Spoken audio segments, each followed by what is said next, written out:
Hello everyone, and welcome to Techstrong TV. Today is Thursday, September 1st, and I hope you all are having a wonderful day so far. I'm your host, William Willis, and in today's show, we're going to bring you some fantastic interviews with incredible guests from around the world, so stay tuned.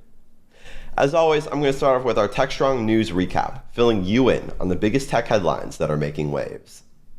Then we're going to go over to Alan, where he will sit down with Steve Boone, head of product at Checkmarx, where they're going to talk about Checkmarx's new announcement of the availability of Checkmarx API security, the first true shift-left API security solution. Alan is then going to talk with Jeff Williams, co-founder and CTO at Contrast Security, where they will discuss the current state and trends of application security, as well as the latest news from Contrast Security. Then, we're joined by our very own Cody J. Brown, who will hop on to tell us more about some of the upcoming webinars we have in store for you. Then, we're going to give you another chance to watch the first episode of our new series, Engineering the Change. This series follows the 3 winners of the Engineering the Change Scholarship Program as they tackle a 10-week intensive coding boot camp to prepare themselves for careers in software engineering. Next, we have an episode of View with Vizard. In this episode, Mike will interview the newly appointed Ambassador Labs CEO, Steve Rada, as he explains how $20 million in additional funding will be used to make Kubernetes more accessible to developers. We then go to RSA, where Mitch sat down with Tim Eads, CEO at vArmor, to discuss why security companies must become data companies. Also at RSA, Mitch met with Oded Harivan, CEO and co-founder of Achilles, to talk about Achilles' secrets orchestration platform. Then we have another 2 episodes of View with Vizard. In the first, Mike interviews Vinay Jusuri, CEO at Several Nines, as he explains what is driving the rise of sovereign database as a service platforms. In the second episode, Mike interviews Yotam Segev, co-founder and CEO at Sierra, as he explains how ghost data has become a major cybersecurity problem. We then go to Open Source Summit, where Alan met with Ava Black, open source hacker at Microsoft's Azure Office of the CTO.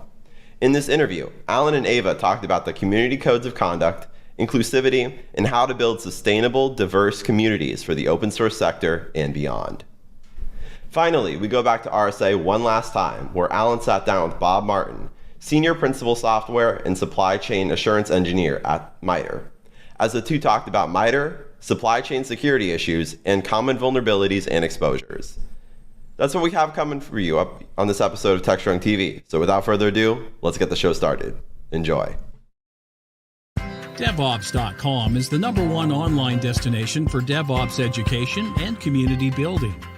DevOps.com covers all aspects of DevOps, including DevOps best practices and tools, DevOps culture, DevSecOps, business impact, continuous testing, continuous delivery, and more. DevOps.com has the largest collection of original DevOps content, featuring breaking news, blog posts, podcasts, and more.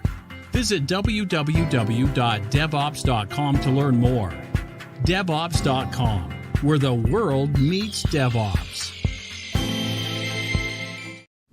Hi again, everyone. Here are the headlines for September 1st. First up, the Justice Department lawyers are in early stages of drafting a potential antitrust complaint against Apple, with several of its prosecutors piecing together material for the potential lawsuit. While Apple has had the attention of the DOJ before with its focus on the App Store, they are now considering how Apple's control over its devices harms its competitors. This suit would be the latest legal battle for the government to rein in big tech companies that control the global internet. That being said, though, the DOJ has not made any decisions to whether or not they plan to follow through with the suit against Apple. Next, Amazon looks to be struggling to expand in India. Amazon is behind Flipkart, its main rival in India, in several key metrics as it lags in getting business in several of India's smaller cities. India is a key overseas market, as being one of the world's great growth markets and the world's second largest internet market that is only expected to double by 2025. To this end, Amazon has explored partnerships with small businesses and attempted to acquire one of India's retail chains. With this alongside of India's regulatory environment, it makes it an interesting question for how Amazon and other e-commerce giants are to expand. In other news, First Solar, the largest solar panel manufacturer in the US, said that it would build a new solar panel manufacturing plant.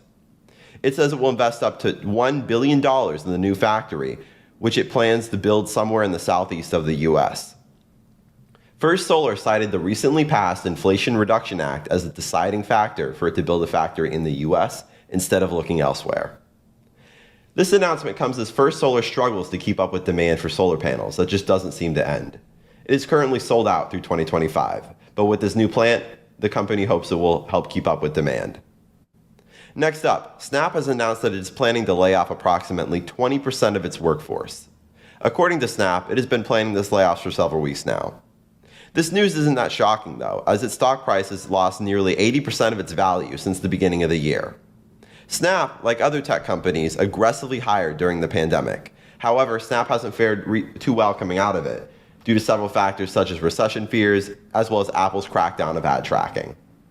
With the layoffs, though, it hopes it can get back on track. Next, it looks like Toyota is also investing in EV battery production in the US. Similarly to Honda, Toyota announced that it would invest $5.6 billion in the US, but it also announced it would invest in Japan as well for the production of batteries of electric vehicles. Toyota has stated that production is expected to start between 2024 and 2026. While Toyota has had success with its Prius and other hybrid models, the demand for EVs is expected to grow, so it wants the flexibility it needs to meet up with the needs of its customers. On Digital CXO, we have an article looking at how to govern microservices in an enterprise architecture. With more and more companies pushing for digital transformation, microservices offer a new step toward the evolution of enterprise application development. That being said, though, they also present a new set of challenges that enterprise architects have to deal with. To learn more about why and how you should be implementing microservices in your enterprise architecture, go to Digital CXO. On Container Journal, we have an article looking at the importance of data protection and data security when it comes to containers. Containers might be temporary by nature, but the data that it contains is permanent. Data can't be treated like containers. It needs to be backed up and stored to protect it. This article tackles several of the misunderstandings when it comes to containers and data. To learn more, go to Container Journal. And finally, on DevOps.com, we have an article looking at TitleScale's announcement that it has updated its software to include the ability to detect and prevent impending failures, as well as enable IT teams to hot swap servers. With the rates of memory failure being 100 times more likely than a decade ago, this capability to hot swap servers is critical. To learn more about the new update to TitleScale software, go to DevOps.com.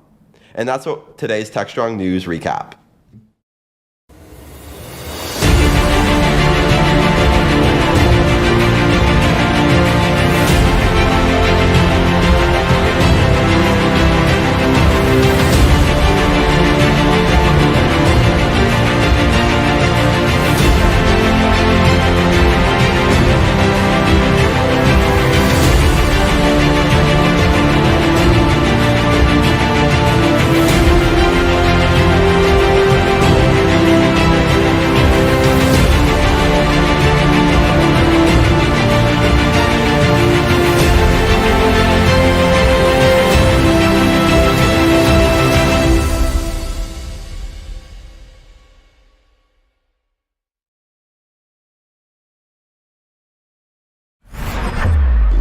This is Techstrong TV.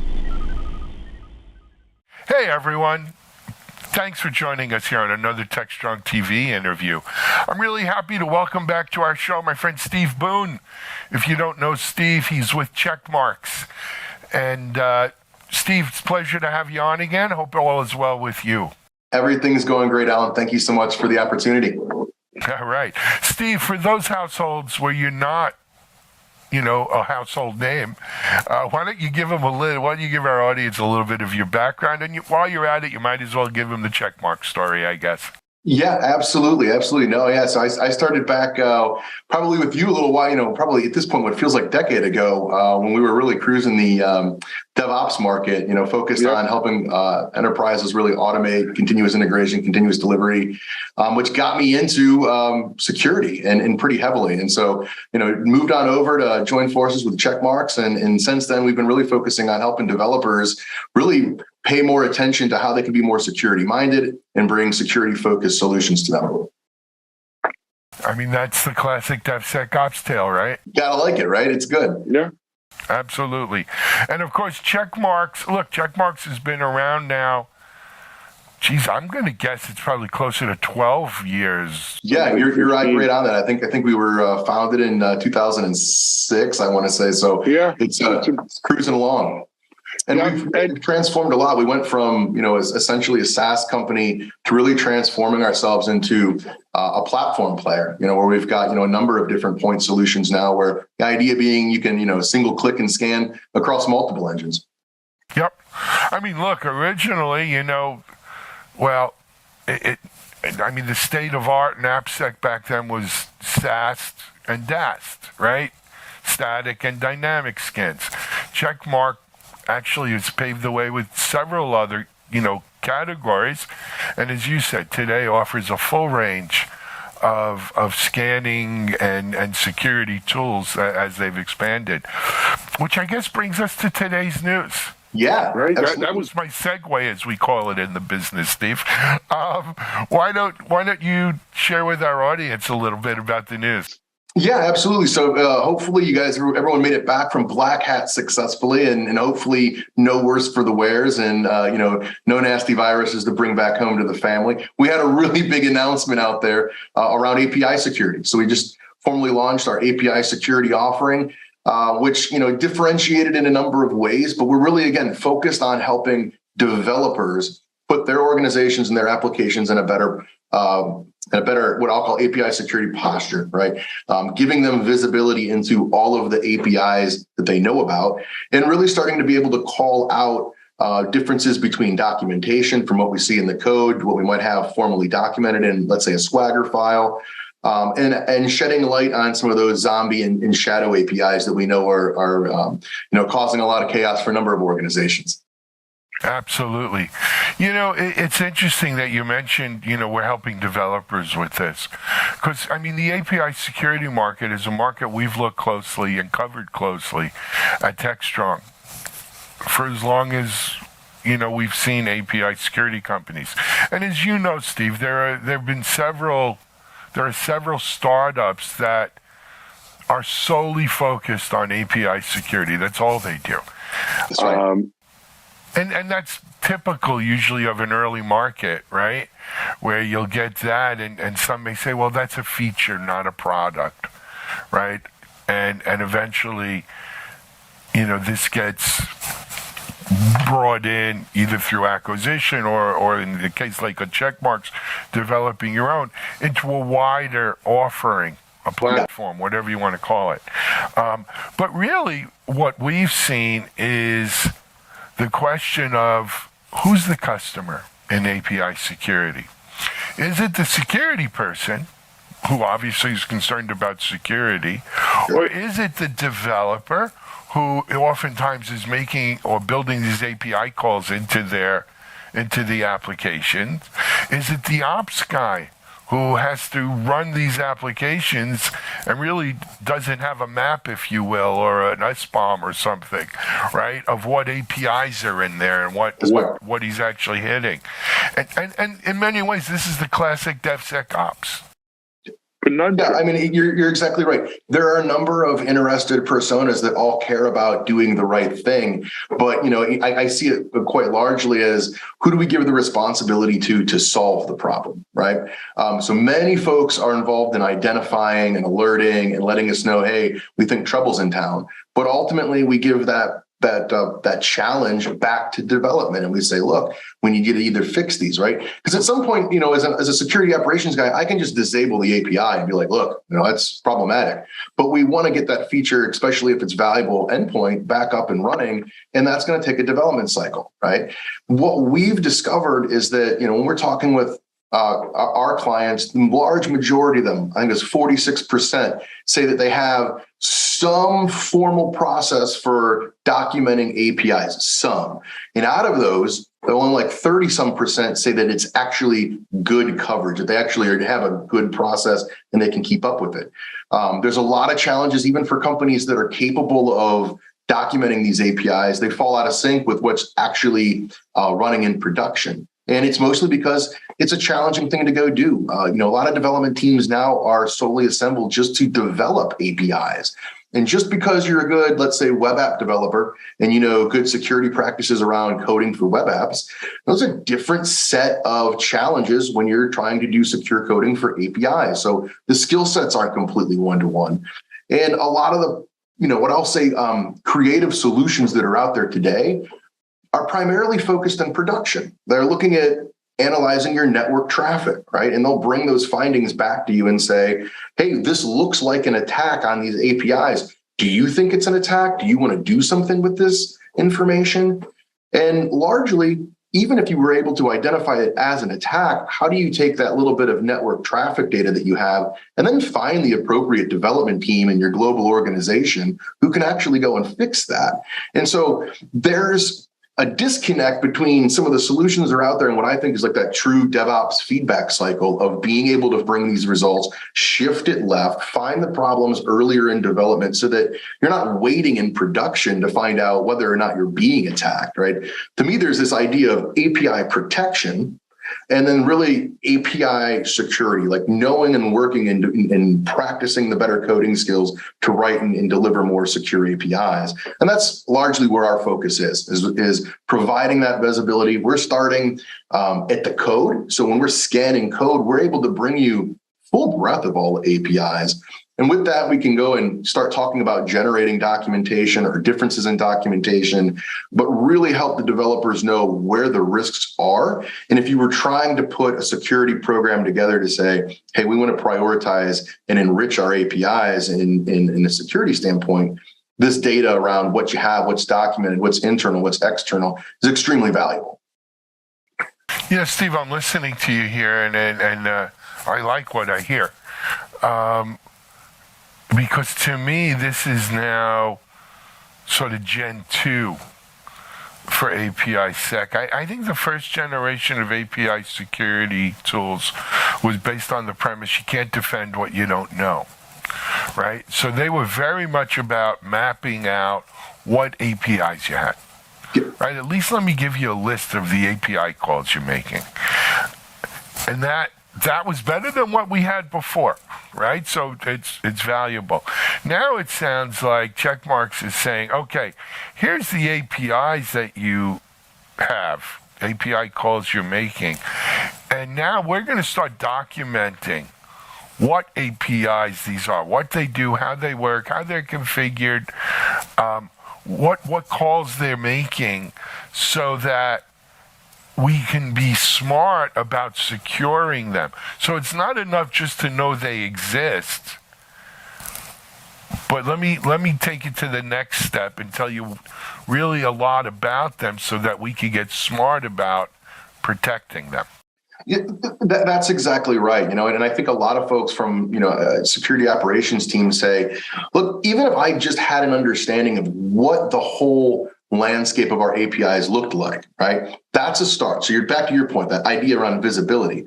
But, while we're also scanning code, we're looking for other things like, to your point, SAST vulnerabilities, right? Other things that we can pull in. And now all of a sudden we can make correlations to these things, right? Not only do we have these sets of APIs, but we can put ultimately what we're driving towards is a risk assessment based on these APIs, right? Are they sharing sensitive data? Well, if so, how much or what types? Do they have known, SAST vulnerabilities that we're finding associated in that same project, that same code base? And so when we start to do that, now we can make a case for why we should have better prioritization. We want to lift up some of these findings because there's other things attached to them that we know about. And I think that's helpful too, right? At the end of the day, developers, we're giving them all the responsibility for all of the stuff. And so if you want them to make good decisions around security, they're going to have a limited amount of time to go and do that. Where do you want them to focus that time and effort at? I think the business overall knows what are the most valuable endpoints in their applications that they need to monitor and secure and take care of. I think a lot of times, though, when we are developing and innovating on applications, we're making a lot of changes. Things that we intend to be internal APIs, when you test them, sometimes you make them external. and those, don't always go back and get patched up. So as we start even seeing the evolution and kind of change of APIs over time, as we bring in new developers who may not be intimately familiar with how it was originally designed, right? All of that changes over time, and it's our kind of duty to let people know when stuff change, what's changing, and how you can best protect yourself going forward. Excellent, man. Steve, let's go to the business side of the house on this. Sure. Right. For those who aren't familiar, Checkmarx does have a SaaS kind of scanning offering as well as others.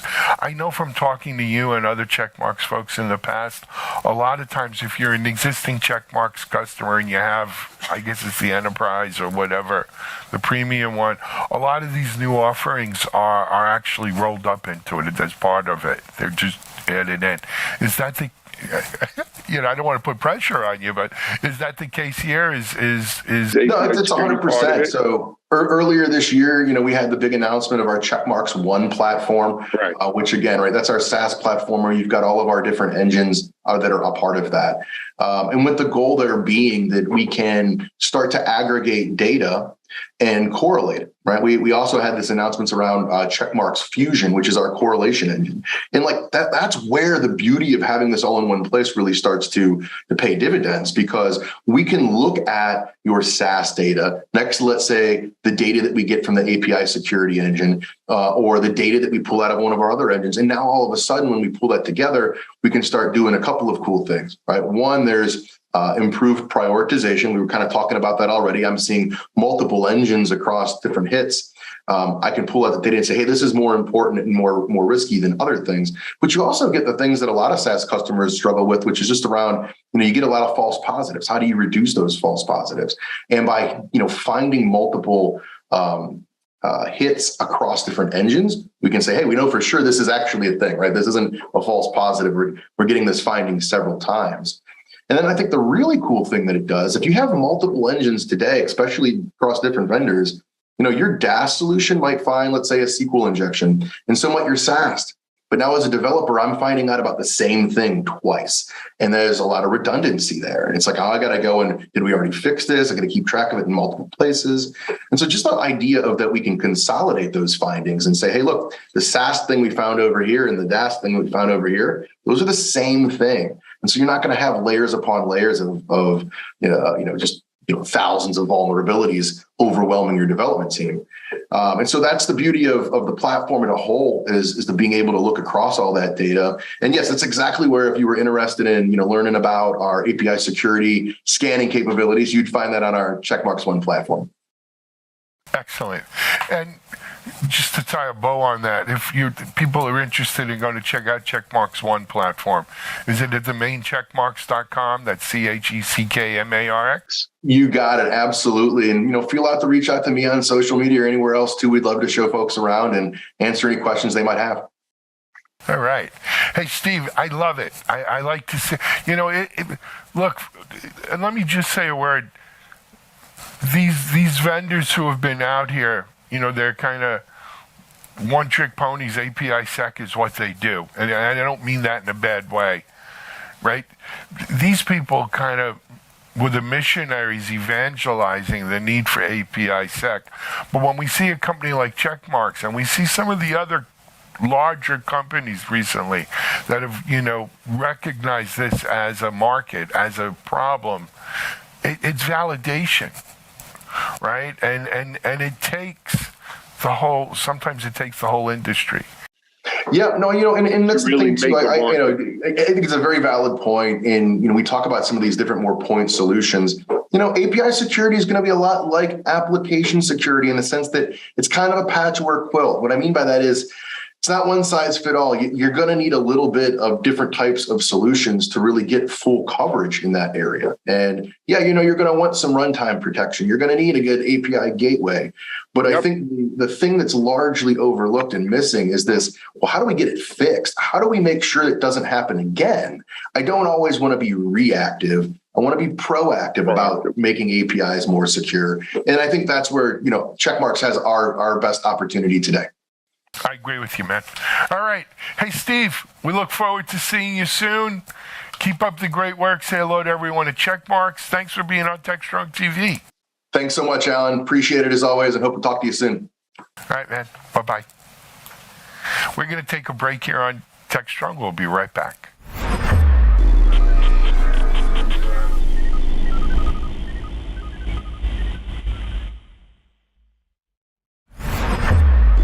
This is Techstrong TV.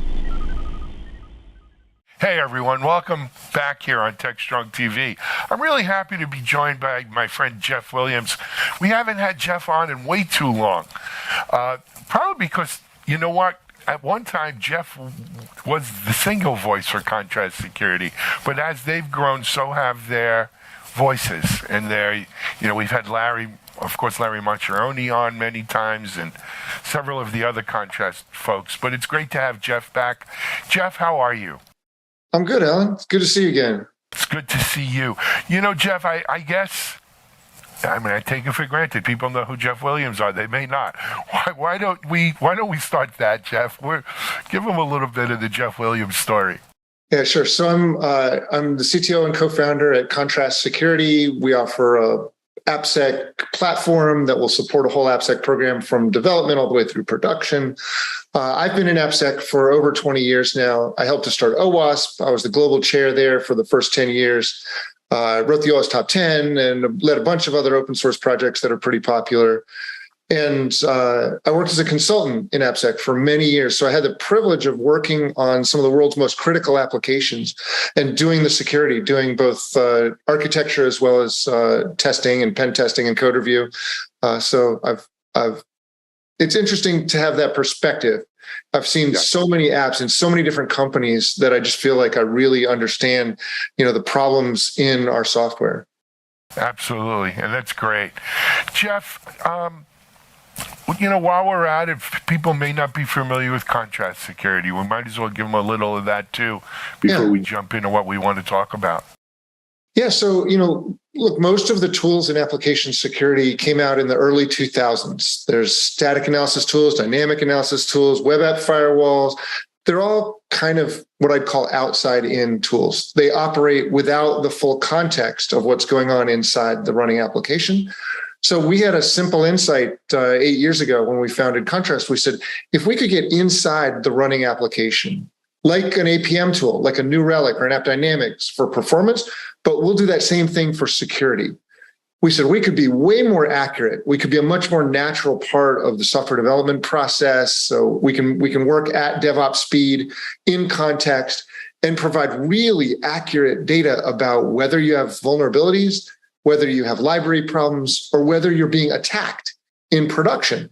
We can do all of that with this one approach. Instead of having to buy, 4 or 5 different AppSec tools and build a team around each one of them, we can help you add AppSec to your whole program with sort of one simple integration. Absolutely, and been very successful at it. So for folks out here, if you haven't guessed it yet, or you haven't surmised from what Jeff's told you, look, you got one of the guys who really helped start the modern AppSec movement, and Contrast, which is the company he co-founded, has quickly become a leader in the AppSec space by not only offering, as Jeff says, the outside-in kind of view stuff, the typical stuff that a lot of folks in AppSec are doing, but by also being innovative and creative in giving different views and different insights and different technologies to help you with all phases of application security. So Jeff, with all that kind of background, as we sit here now, Black Hat was, I guess, a week or two ago, and was, of course, a lot of announcements and news coming out of that. But if you wouldn't mind, share with our readers a little bit of the state of the market, a little bit of the state of the industry, the state of the technology around AppSec from your vantage point. Yeah, so I've been doing this a long time, and everyone always thinks AppSec is really important. They're like, we want to get the code secure, we want to get the library secure, but frankly, for many years, it seemed a little stagnant in AppSec. because there wasn't a lot of innovation. But I'm actually super excited right now because of what's going on in the AppSec market. So I think the executive order, the cybersecurity executive order that came out was really exciting. Everyone should read it. It's only 3 pages long, and it's a really good summary of kind of the problems in the software market that are leading to security problems. And so they squarely put it on a market problem, an economic problem in the market. And they did something about it. They said, hey, we've got a problem in the market that's based on people not understanding what security is in software. Because it's difficult to know. I bet you bank online, right? Well, what's in that software that you're trusting your finances to? What do you know about it? Do you know who wrote it or who tested it or what tools they used or whether it has known vulnerabilities? Do you know that it's better than some other bank? Probably none of that, right? Right. But I believe it's a fundamental right. You should have the right to know about the security of the software that you're trusting everything important in your life to. And so that's the problem that the EO focuses on. And most people, the first thing they'll see in the EO is SBOMs, right? They're like, everybody's got to produce an SBOM if you want to sell to the federal government. Okay, that's cool. That's a little bit of transparency. I think of it as like a baby step, but it's actually really driven some change in the market. Yeah, I think before our call, you said open source is the beating heart of the software industry. And I think you're right. It's really important. And so what it's done is it's shine a spotlight on open source, and people are starting to realize, wow, I got a lot of open source and a lot of vulnerable open source. And what's really interesting, I think, is that they're starting to pull back the covers a little bit. They're starting to realize, hey, you know what? Only 38% of the open source in my apps is ever even loaded into memory. It's not attackable at all. And with the right tools like Contrast, you can see that. And so you can focus on the pieces that are truly attackable. And then studies have been saying only 15% is actually exploitable. So a tiny percentage is actually exploitable. So the trick is like zooming in on that. So that's SBOMs. Very exciting. I think it's put a lot of interest in the market. So that's all good. But it's kind of just the first step. The EO goes further. It says, hey, we're going to direct NIST to create a minimum standard for application security testing. That seems like a good thing, right? Yeah. And it's pretty good. It says you got to do a little threat model.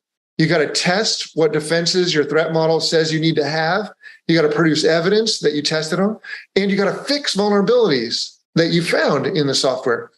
That's a big step. I know hundreds of companies that they run AppSec testing tools. They generate a big pile of vulnerabilities. They stick them in a vulnerability management system, and they sit there. The average time to fix AppSec vulnerability, if you're using static analysis tools, is 290 days. Wow. That's just crazy long. We need that to be a week or less. And we can do it with better tools that fit better with modern DevOps. We can do that for sure. And then the last thing in the EO, and I'm super excited about this because I've been talking about this since the early 2000s, is the idea of software security labels. It's a way of intervening in the software market, just like the way that you have labels on restaurants in New York City. Mm-hmm.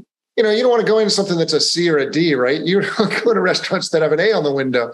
Well, that's what we can do for software. And there is already a labeling program in Singapore and Finland for Internet of Things devices. Mm-hmm. We're doing something similar here for IoT as well as for consumer software, including websites and things like that. So I think that could be really, really powerful and could absolutely change the market. Because the AppSec industry has been kind of fighting against the market, right? And you'll never win. The market always wins. So we got to fix the market. So that's what the EO does, and I'm super excited about it. I was too, and I still continue to be. Jeff, I think of it this way.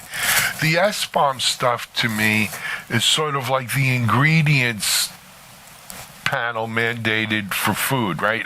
I want to know what's in this. What are the ingredients in this processed food I bought or food? Sure. But then I also want to know how many calories it has. And I want to know, the analysis of carbs to protein to what have you, right? I want to know more about that quality, if you will. And to me, that's what the EO is really about, is it's giving me that same sort of insight into my software if I want it. I mean, well, before I get into that, 1 second, look, we always bitch about the government being bloated and not knowing what end is up and being the last to find out and just not conducive to private industry. This is a case where they really came out and threw down the gauntlet. Yeah. And said, hey, this is it. And I haven't met many security people who say, oh, that's ridiculous or that's wrong. No, I think we all agree it's right.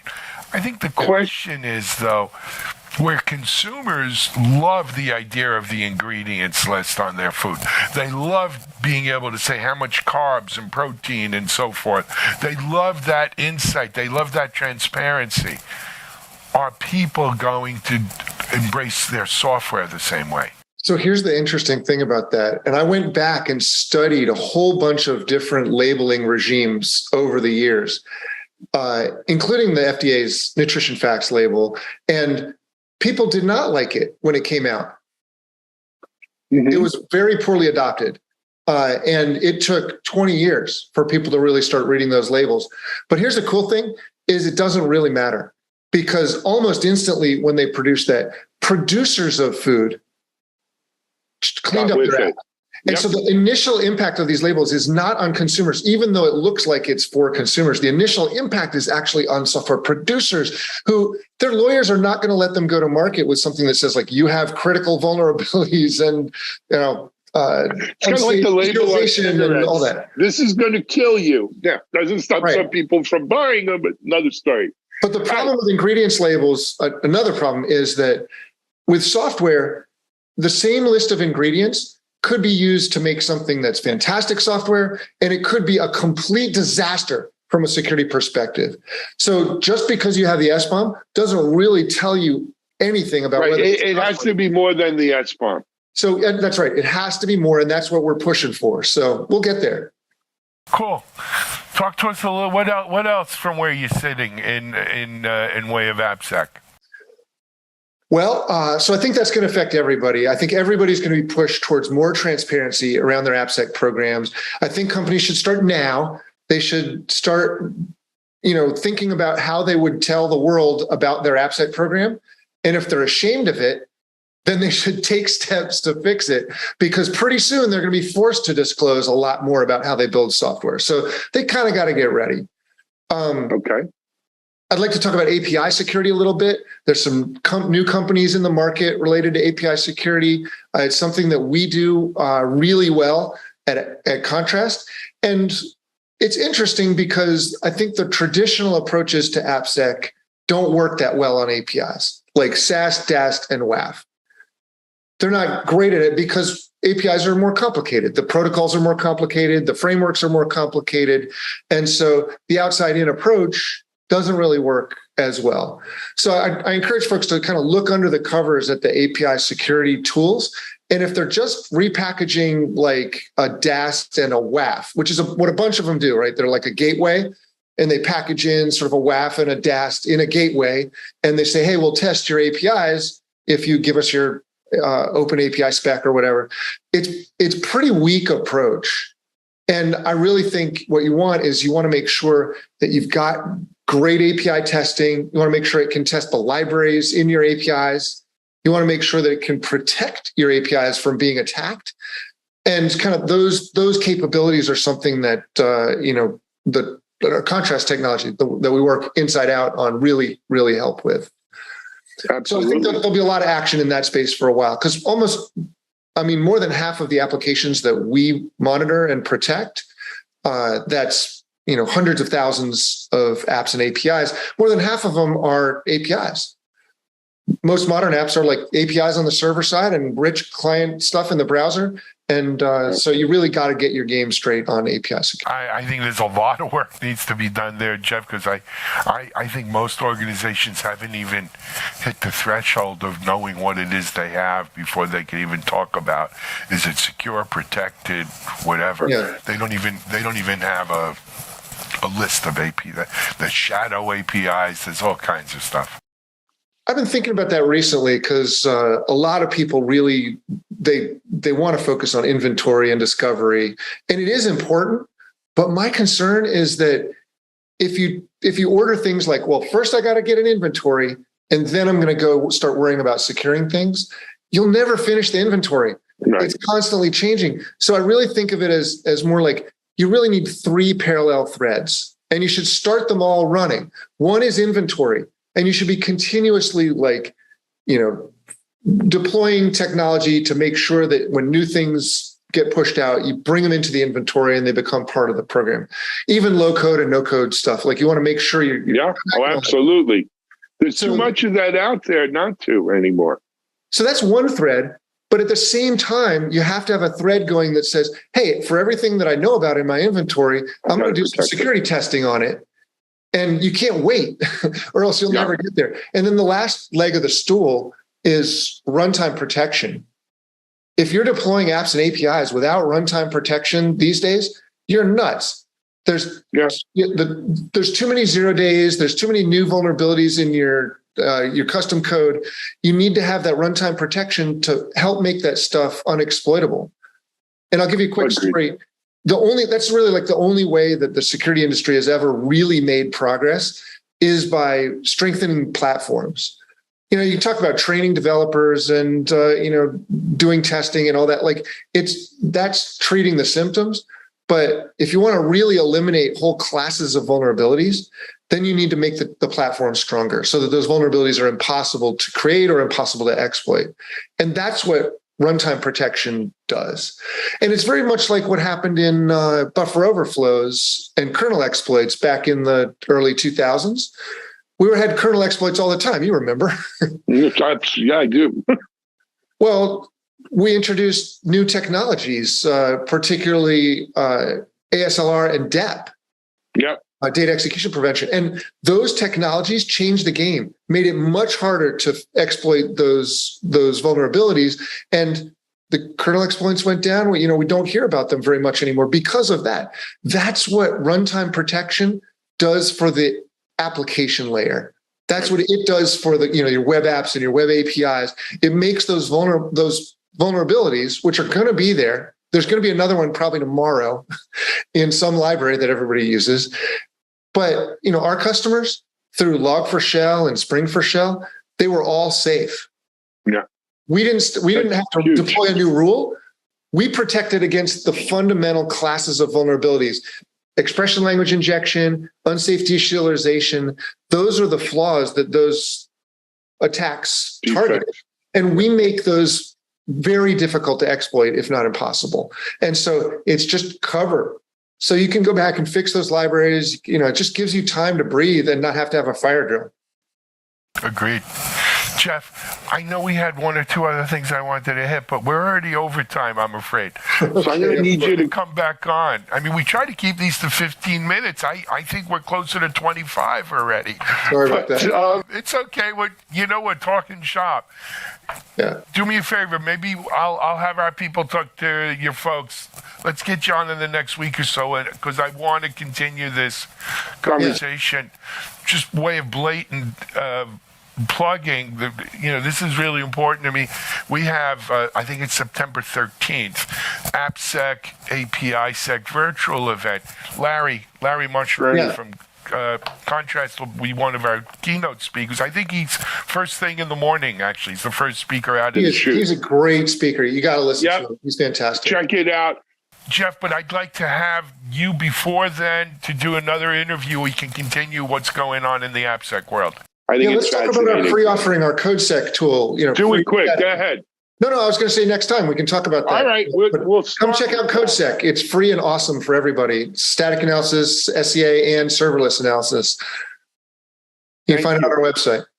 Hey, this is only part one. Jeff will be back for part two. We're going to start with CodeSec, a free analysis tool. But you don't have to wait for part two. You could go to Contrast Security and check it out right now. Jeff, we'll see you in about a week. Thanks, Alan. Have a great day.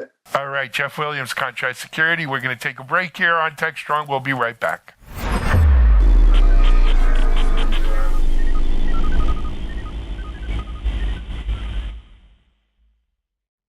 Looking for a live conference focused on the tools, technologies, and practices most important to your business? Innotech conferences are live one-day business and technology conferences highlighting the latest in trends for IT leaders, developers, and IT professionals. Each event combines education, innovation, peer-to-peer networking, and the latest technology and business solutions for a diverse IT-focused audience. Innotech conferences occur throughout the year in strategic regional locations, bringing together technology professionals from various industries to learn about the solutions, practices, and tools impacting their day-to-day work and gain insight into what's to come. Presenters at Innotech conferences are selected and curated to ensure each session provides the most up-to-date and relevant information without any hype. Whether you're interested in digital transformation, cybersecurity, cloud, IT leadership, or DevOps, Innotech conferences deliver. 2022 events are scheduled to be held in Austin, Dallas, Oklahoma City, Houston, and Washington, D.C. Innotech conferences are produced by Techstrong Live and powered by Techstrong Group.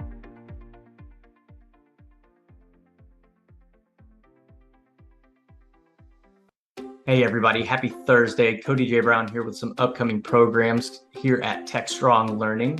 So we do have a light schedule for the first week of September, as Monday, September 5th is Labor Day. So we won't have any programs for you until Wednesday, which that actually leads me to Wednesday, September 7th at 1 p.m. Eastern. Shoreline and DevOps.com present Market Research, the surprising cost of on-call operations.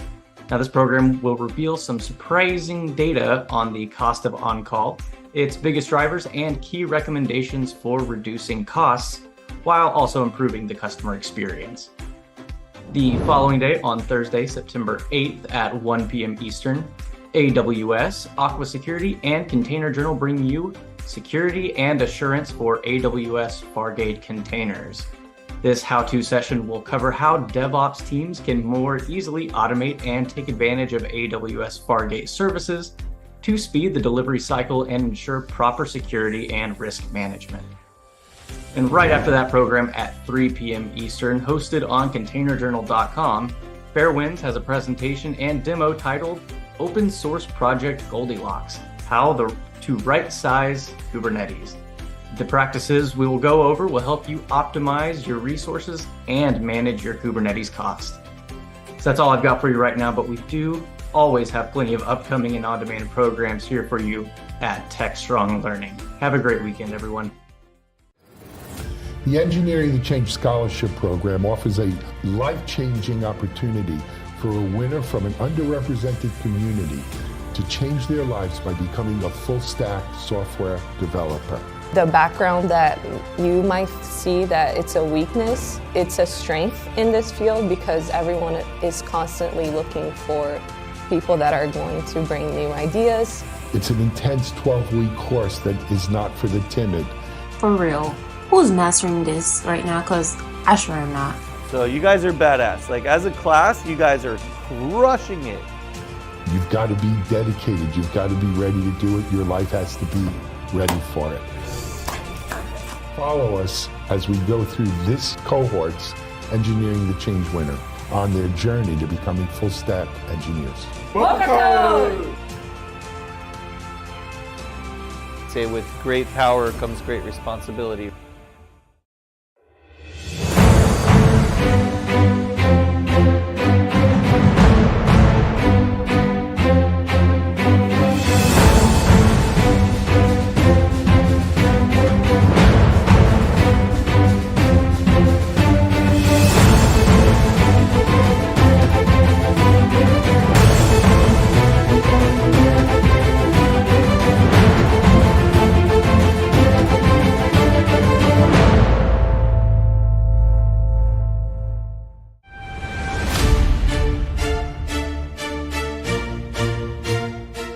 Take it down to 3 finalists. Toria, I'm going to ask you, who really kind of stood out for you? The 3 people that stood out to me the most was Stephanie and another woman named Carly and a man named Donald. Mitchell, what do you think?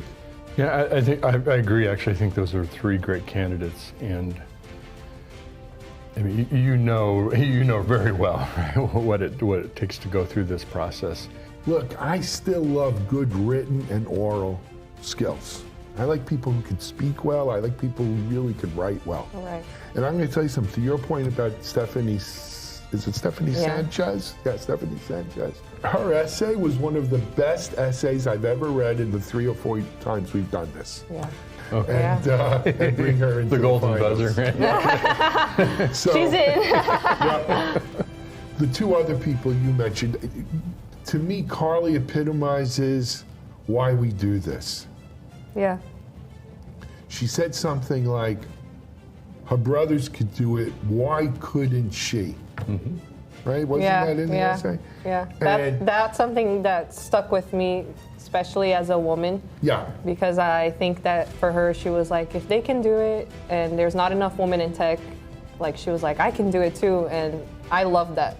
I say send Carly to Hollywood. Golden buzzer? Yeah. Donald Bazell, really nice guy. What I liked about his essay is his genuineness. Is that a word? Yeah, being genuine. He's genuine. Yeah. Right? You got it from him. My only caveat on this is he really doesn't have any tech experience. Yeah. So if it's your vote and Mitchell, you don't object, I say let's give Donald the last ticket to Hollywood. And those are our 3 finalists for Engineering the Change. Let's bring them in for interviews and pick our winner. Okay. Sounds fun. Sounds good. All right. We'll see you on the next show.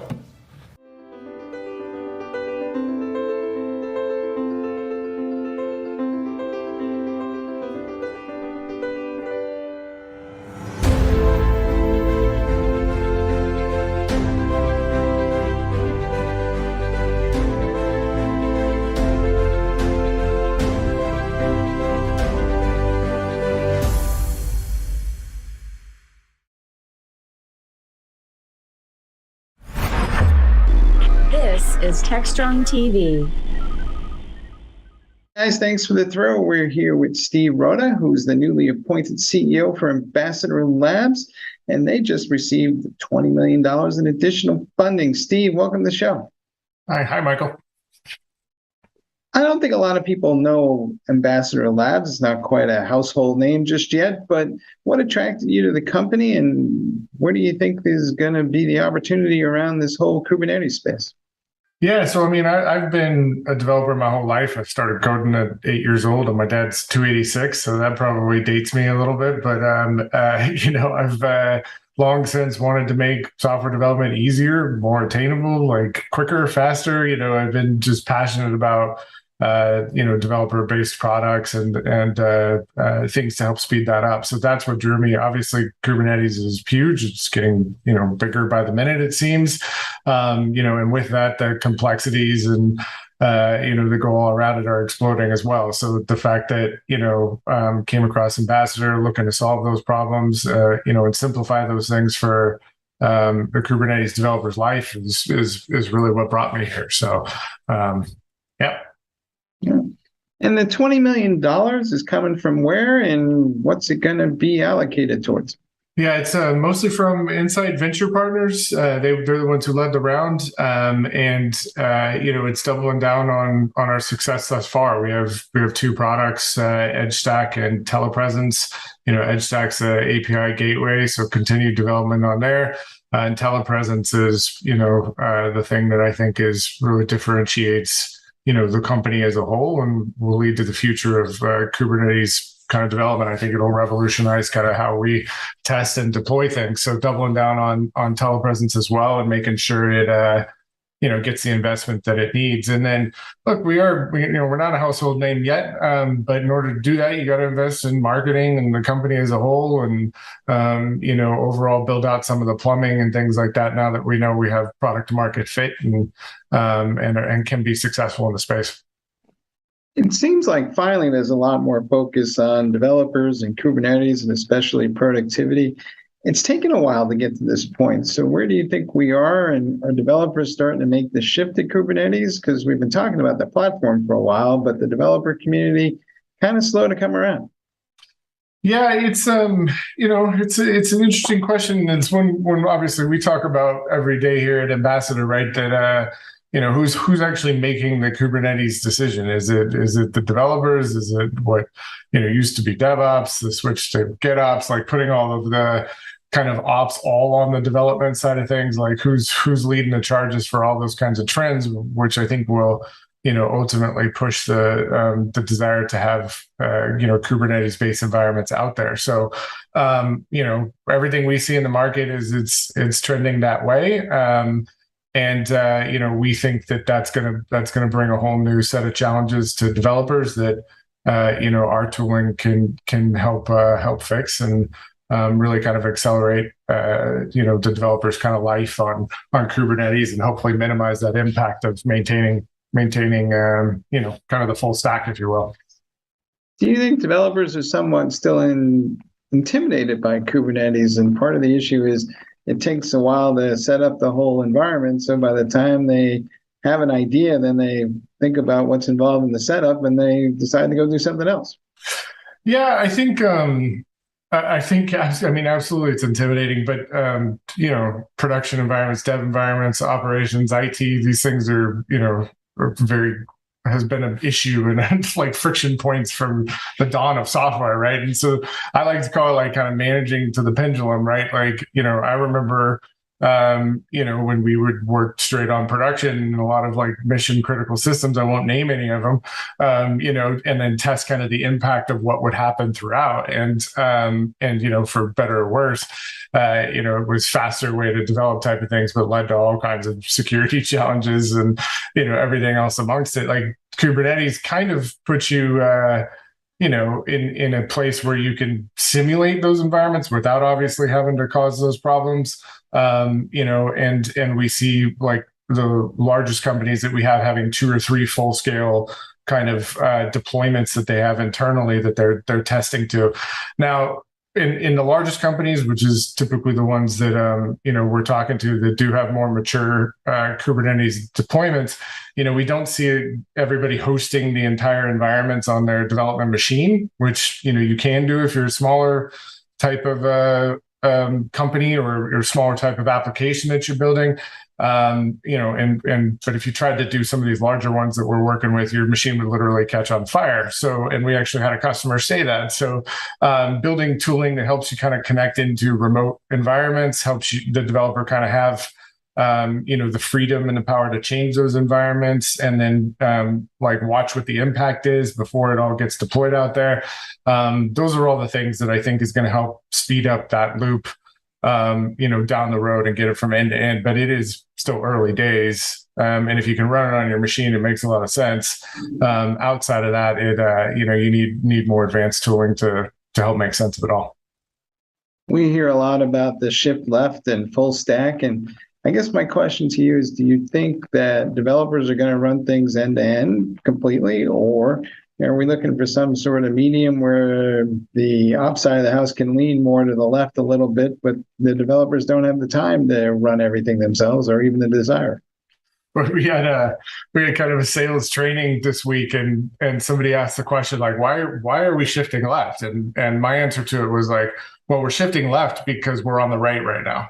So it's like, and when they get left, they'll say we should shift right. You know what I mean? So that's the way the kind of pendulum swings in the development world. So, I think I'm more of a happy middle ground type of person. I think that it's the likely set of the future where this thing will settle when we stop the pendulum swinging, is that, your developers are responsible for the microservices that they have. I mean, that's the big reason for the microservices in general, right? Is that you're smaller complexity, you're kind of faster to work inside of a smaller box that's there.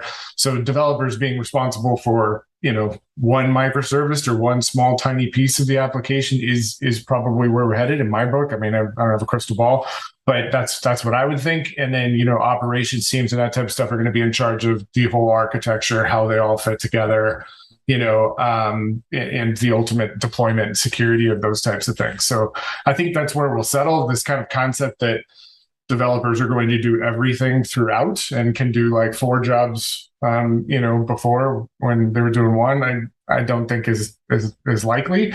But I think we'll find that happy medium. how will we address that security challenge you just mentioned? Because at least in my experience, most of the developers, when they were in college, security was an elective and hardly any of them ever took it. So what is the role of security? Does the security team get involved? How do we bring all this together?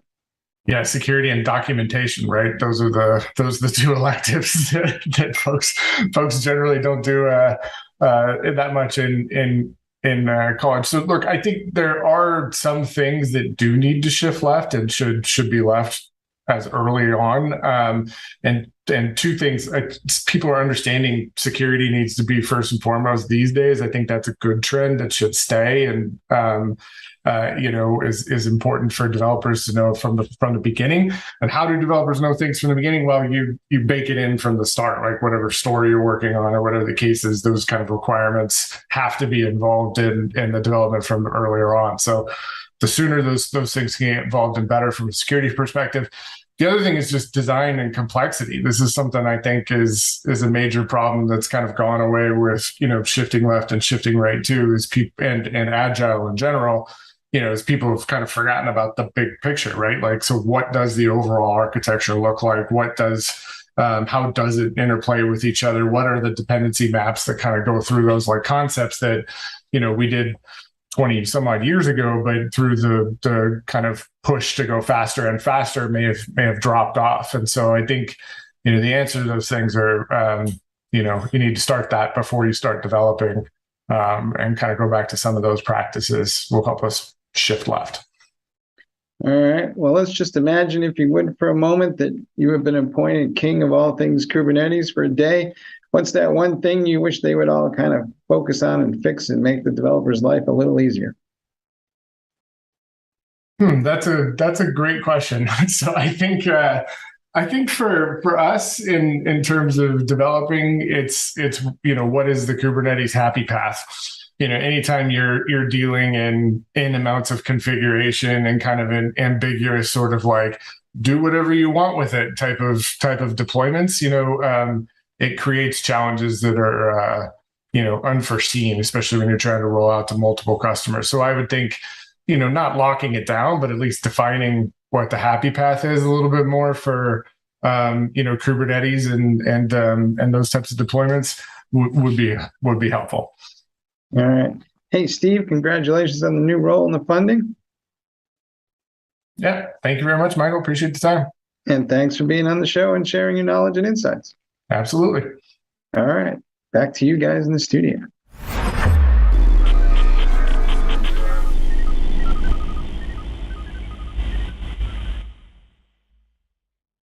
ContainerJournal.com is the leading online destination for centralized computing-related content. ContainerJournal.com covers all aspects of software containers, from container management, data management for containers, container security, networking for containers, to the entire container ecosystem, Kubernetes, microservices, serverless, and more. ContainerJournal.com has the largest selection of container-related news, featuring breaking news, blog posts, podcasts, and more. Visit www.containerjournal.com to learn more. This is Techstrong TV. Well, the distinct pleasure of being joined by Tim Eads. Welcome, Tim. Tim's CEO with vArmor. And great to be talking with you at RSA. I think that's what we're going to talk about. It's kind of, we're all at RSA. What is that all about? Tell us about yourself. Tell us a little bit about vArmor. So first of all, great to be here. Fantastic to be at RSA. It's been 2+ years, and a lot of swap your Zoom seats for your plane seats. Come on in, and it's okay. So I'm Tim Eads. I'm the CEO of vArmor. We have a solution called the Relationship Cloud. We help people understand their risk and reduce that risk against ransomware by going in and understanding relationships and dependencies of applications, users, and infrastructure. So without putting agents down or API agents or anything down into your infrastructure, we suck the value out, build a relationship map to understand relationships and dependencies. And then from there, you can see what is happening, what should happen, and take control of what you want to have happen. All those dots you know you have, but not how to interconnect. It's crazy. Right? People don't know what's talking to what. It's just, that's how life is. How about your background? Tell us a little bit about you. Oh, I'm English. I'm an old punk. I used to have a big Tomahawk Mohican bleach white Dr. Martin boots. I remember that. No, I don't. I'm just kidding. Bit of a hooligan. Started off in finance, decided finance was boring, moved into marketing, moved into sales, and then ended up being a CEO in the security industry. Found your place, right? Found your place. The good thing about security is you get fresh fruit every day.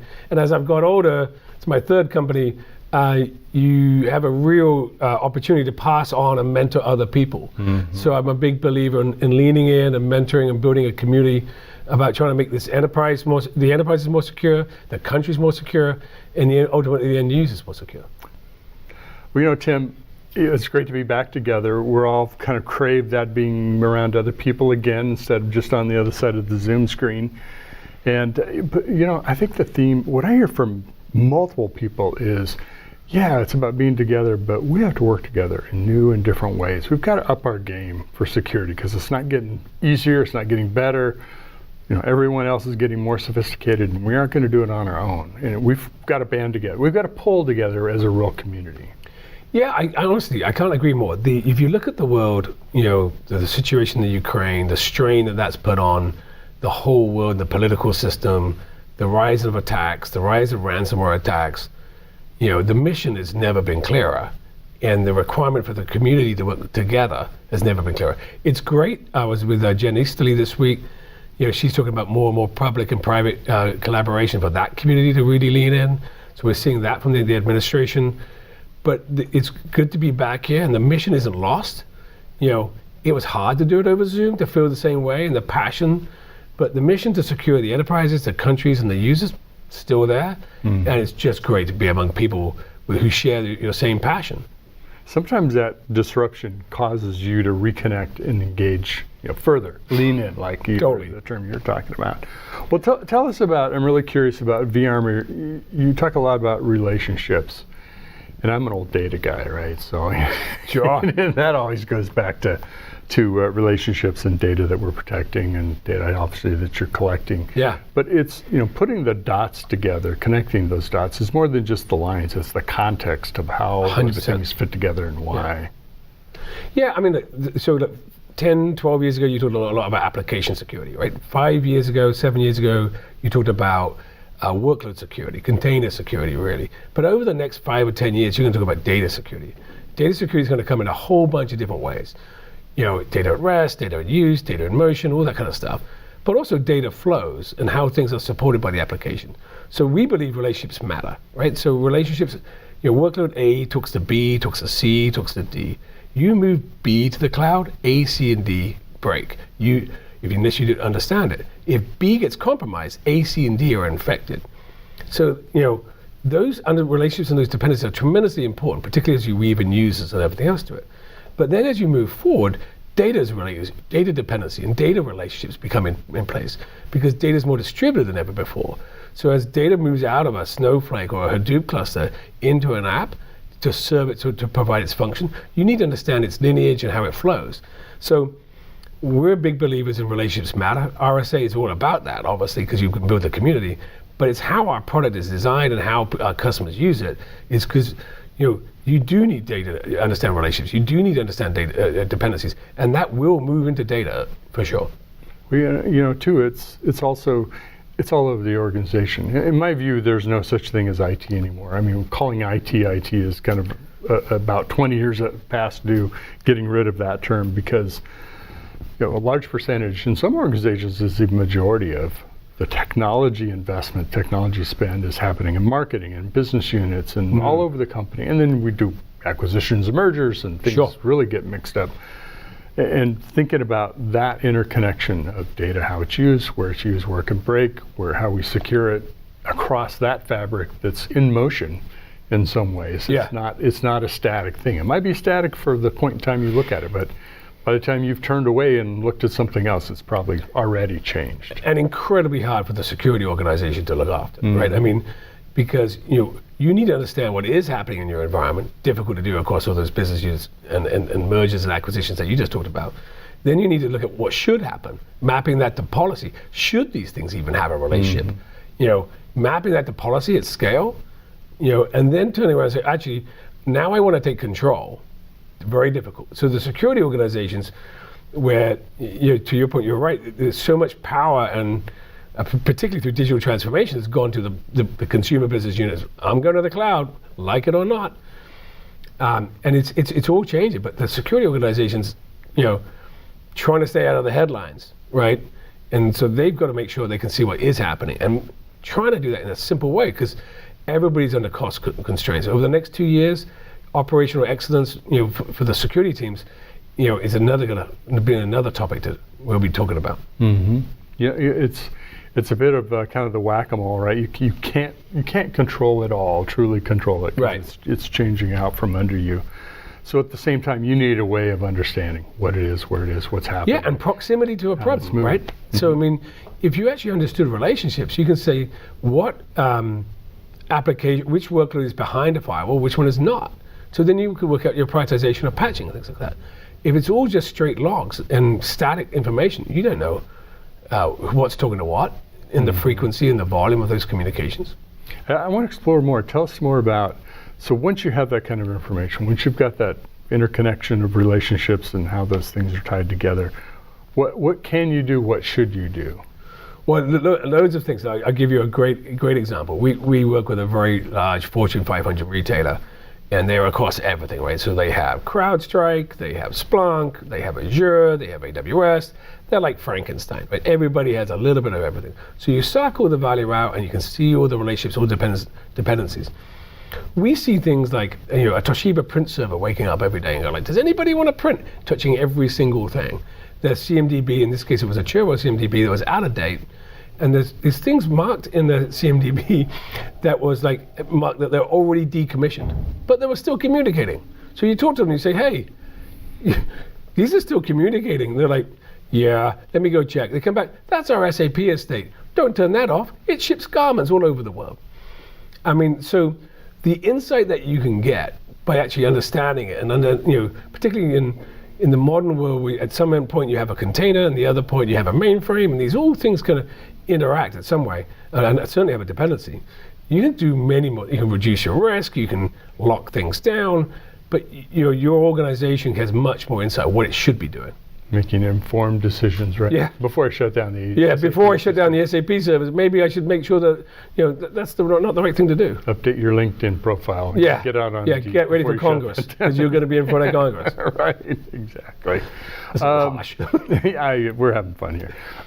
So tell me some more about RSA and your take on kind of what's happening here. What are some takeaways you're garnering from this year? So I've been coming to RSA since about 2002, so 20 years, just about right? Same for me, yeah. And I've thrown a party on a Monday night ever since then as well.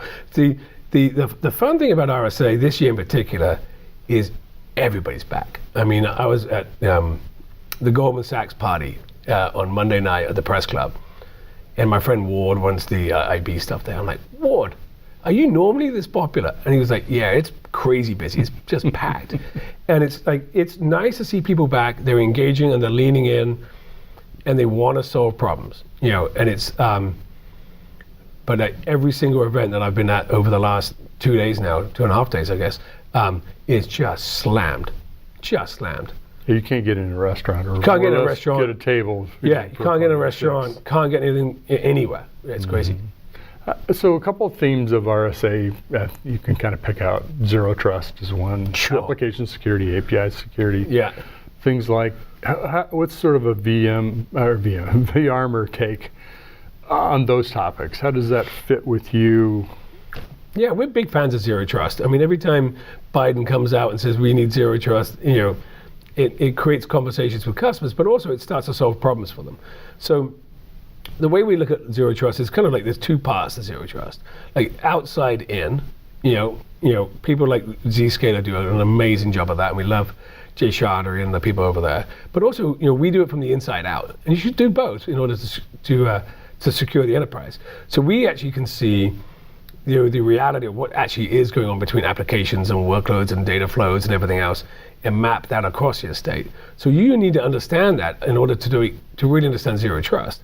But that in combination with the people that do it from the the device and the user in. So two sides of the coin. It's a journey, right? You should always start with discovering what is happening. Otherwise, you have no idea what should. So in both cases with J and Zscaler and and companies like that, you should always start with discovery, but then move into monitoring and then move into control. Yeah, a big topic around that too is things like cloud native, microservices, the new kinds of contemporary software architectures where they're very API centric, reliant, API first. It's an approach that's called. That, now you're talking about data shipping around in more kind of not public API. Well, you don't know. They may be public, could be public, private, internal, external. That's got to create a whole new kind of fabric of relationships for you to start. Yeah, and also, you look at the growth of the APIs and the forecasted growth of the APIs. It's just massive. But that's an attack surface that is just out there, and some of those things will keep you awake at night if you actually really understood how bad it could get. Maybe you don't want to know. Well, we decided that wasn't a good strategy long ago, but yeah, exactly. Well, Tim, it's great talking with you. Yeah, fantastic. Have a chat. Congratulations on being back and in person. Yeah, it's been an amazing reunion, hasn't it? Yeah, it's been a lot of fun. So where can folks find out more about vArmor, check out what you're doing? Yeah, it's vArmor.com. Come and learn about relationships and how they matter to you and how they should matter to the enterprise. And relationships and dependencies are critical to understanding and securing your enterprise. Great. Tim Eads, CEO with vArmor. Thanks for stopping by. Thank you.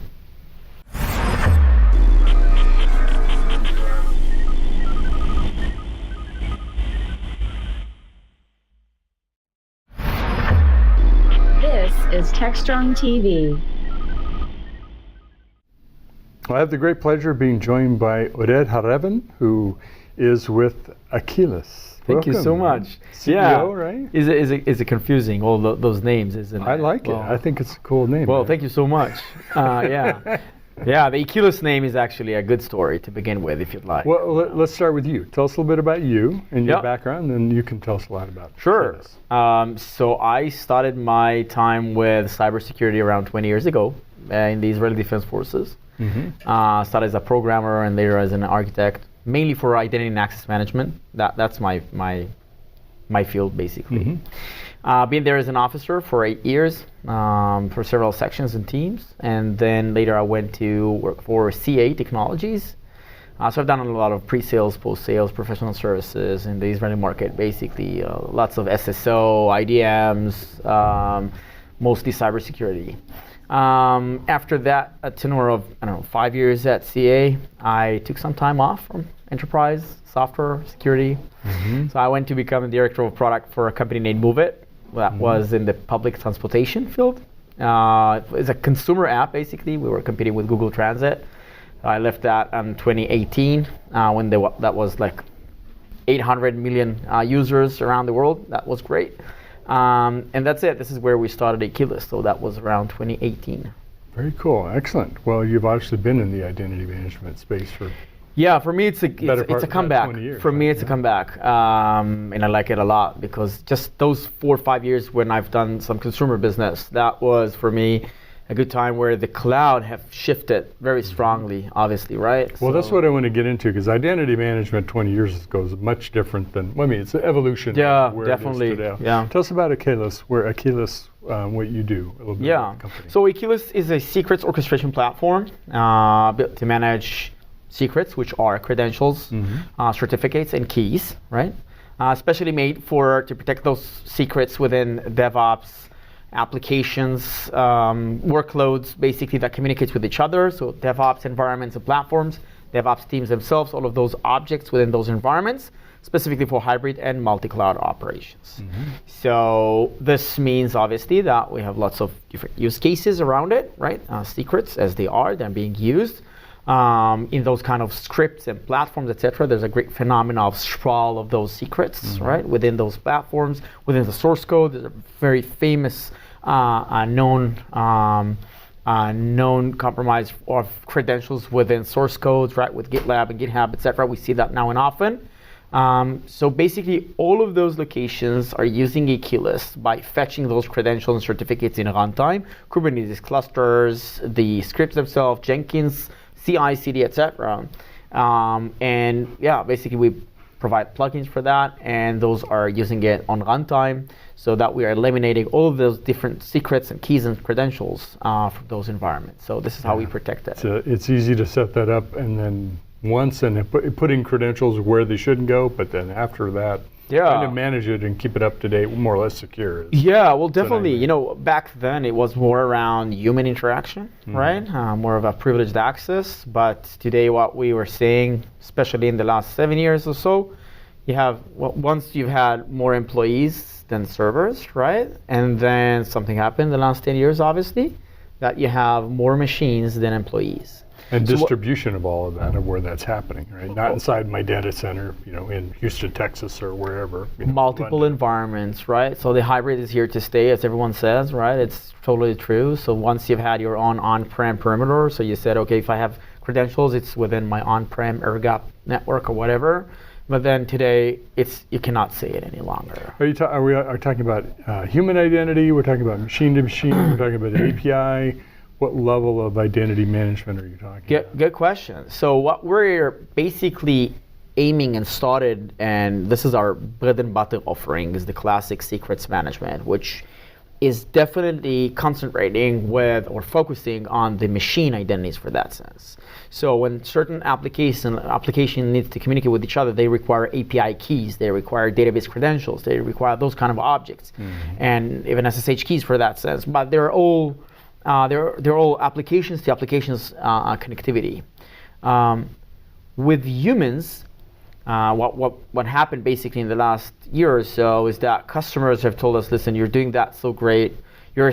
We're basically providing high scale, obviously, coverage globally. We provide 4 nines of availability around the world for that service. This is part of our uniqueness, which is everything provided as a service according to our very unique technology that provides zero knowledge. We'll speak about that within a minute. But basically, so we've started by focusing on machines, but then customers said, you know, you're doing that so well, why not extending your offering also to human interactions? So this is where we built our add-on, our extension for secure remote access, which is a light PAM offering for that sense. So we went from machine identities and now adding some capabilities for the human identities, especially for the privileged DevOps environments and engineers.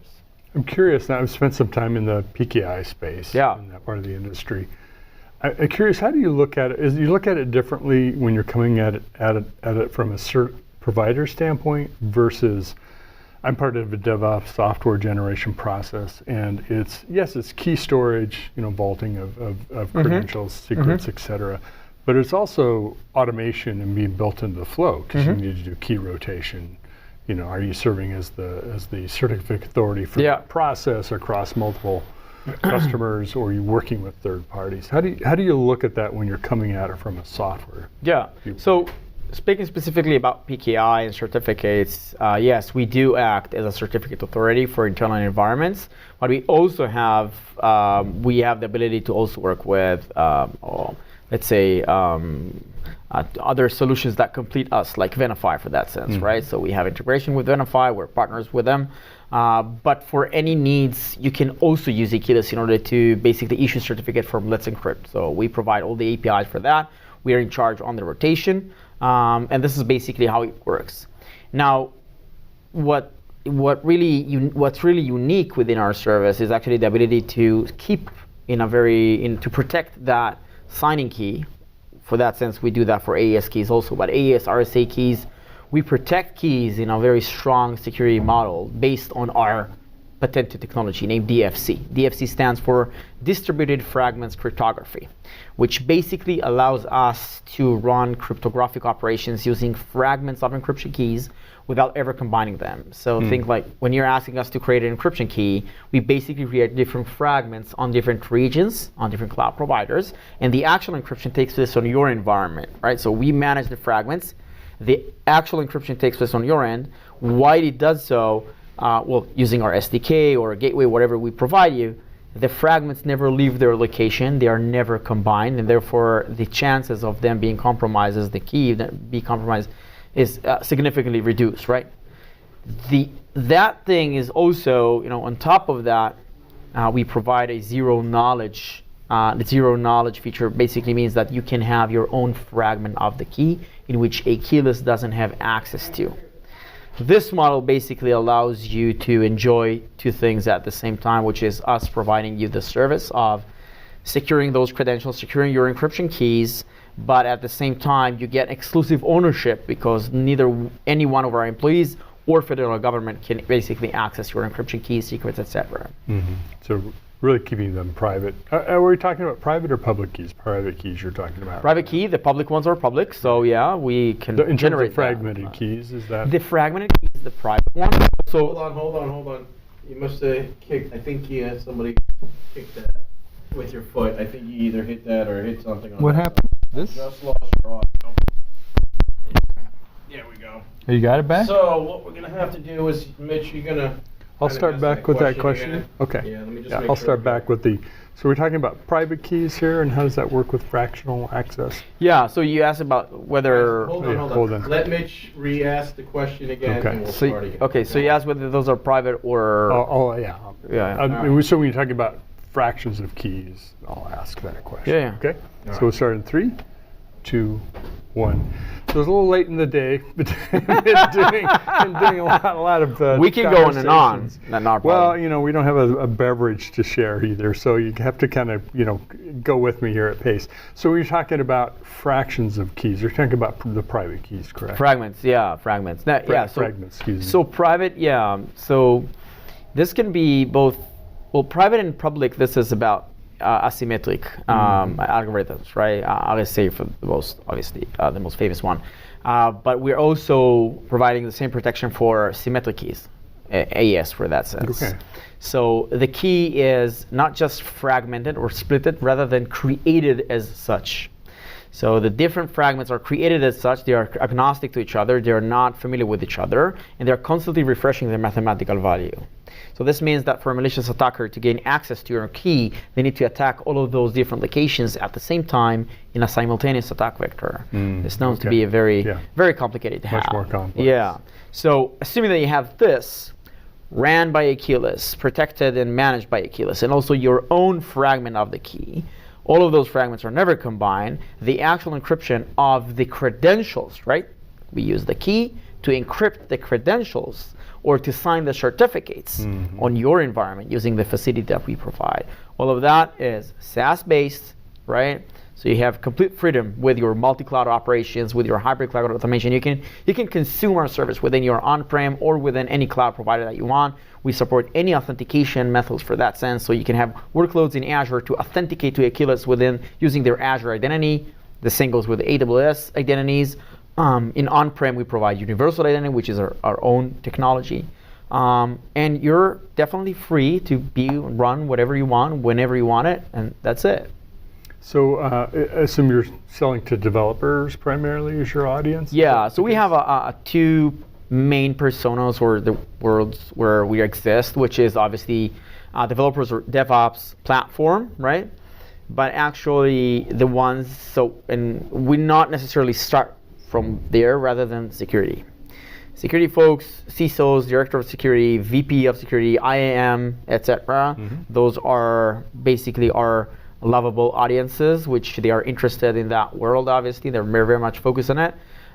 While we're running our processes with and engagements with our customers and potential customers, we also get into the table the IAM professionals, sometimes also the cloud security and the cloud architect, and sometimes also the crypto team internally within the company. It's a good example of, in the DevOps world, talk about shift left and DevSecOps, and while those are, I think, good, laudable things to consider doing, it can't mean let's make our developers security professionals, because I can imagine that conversation.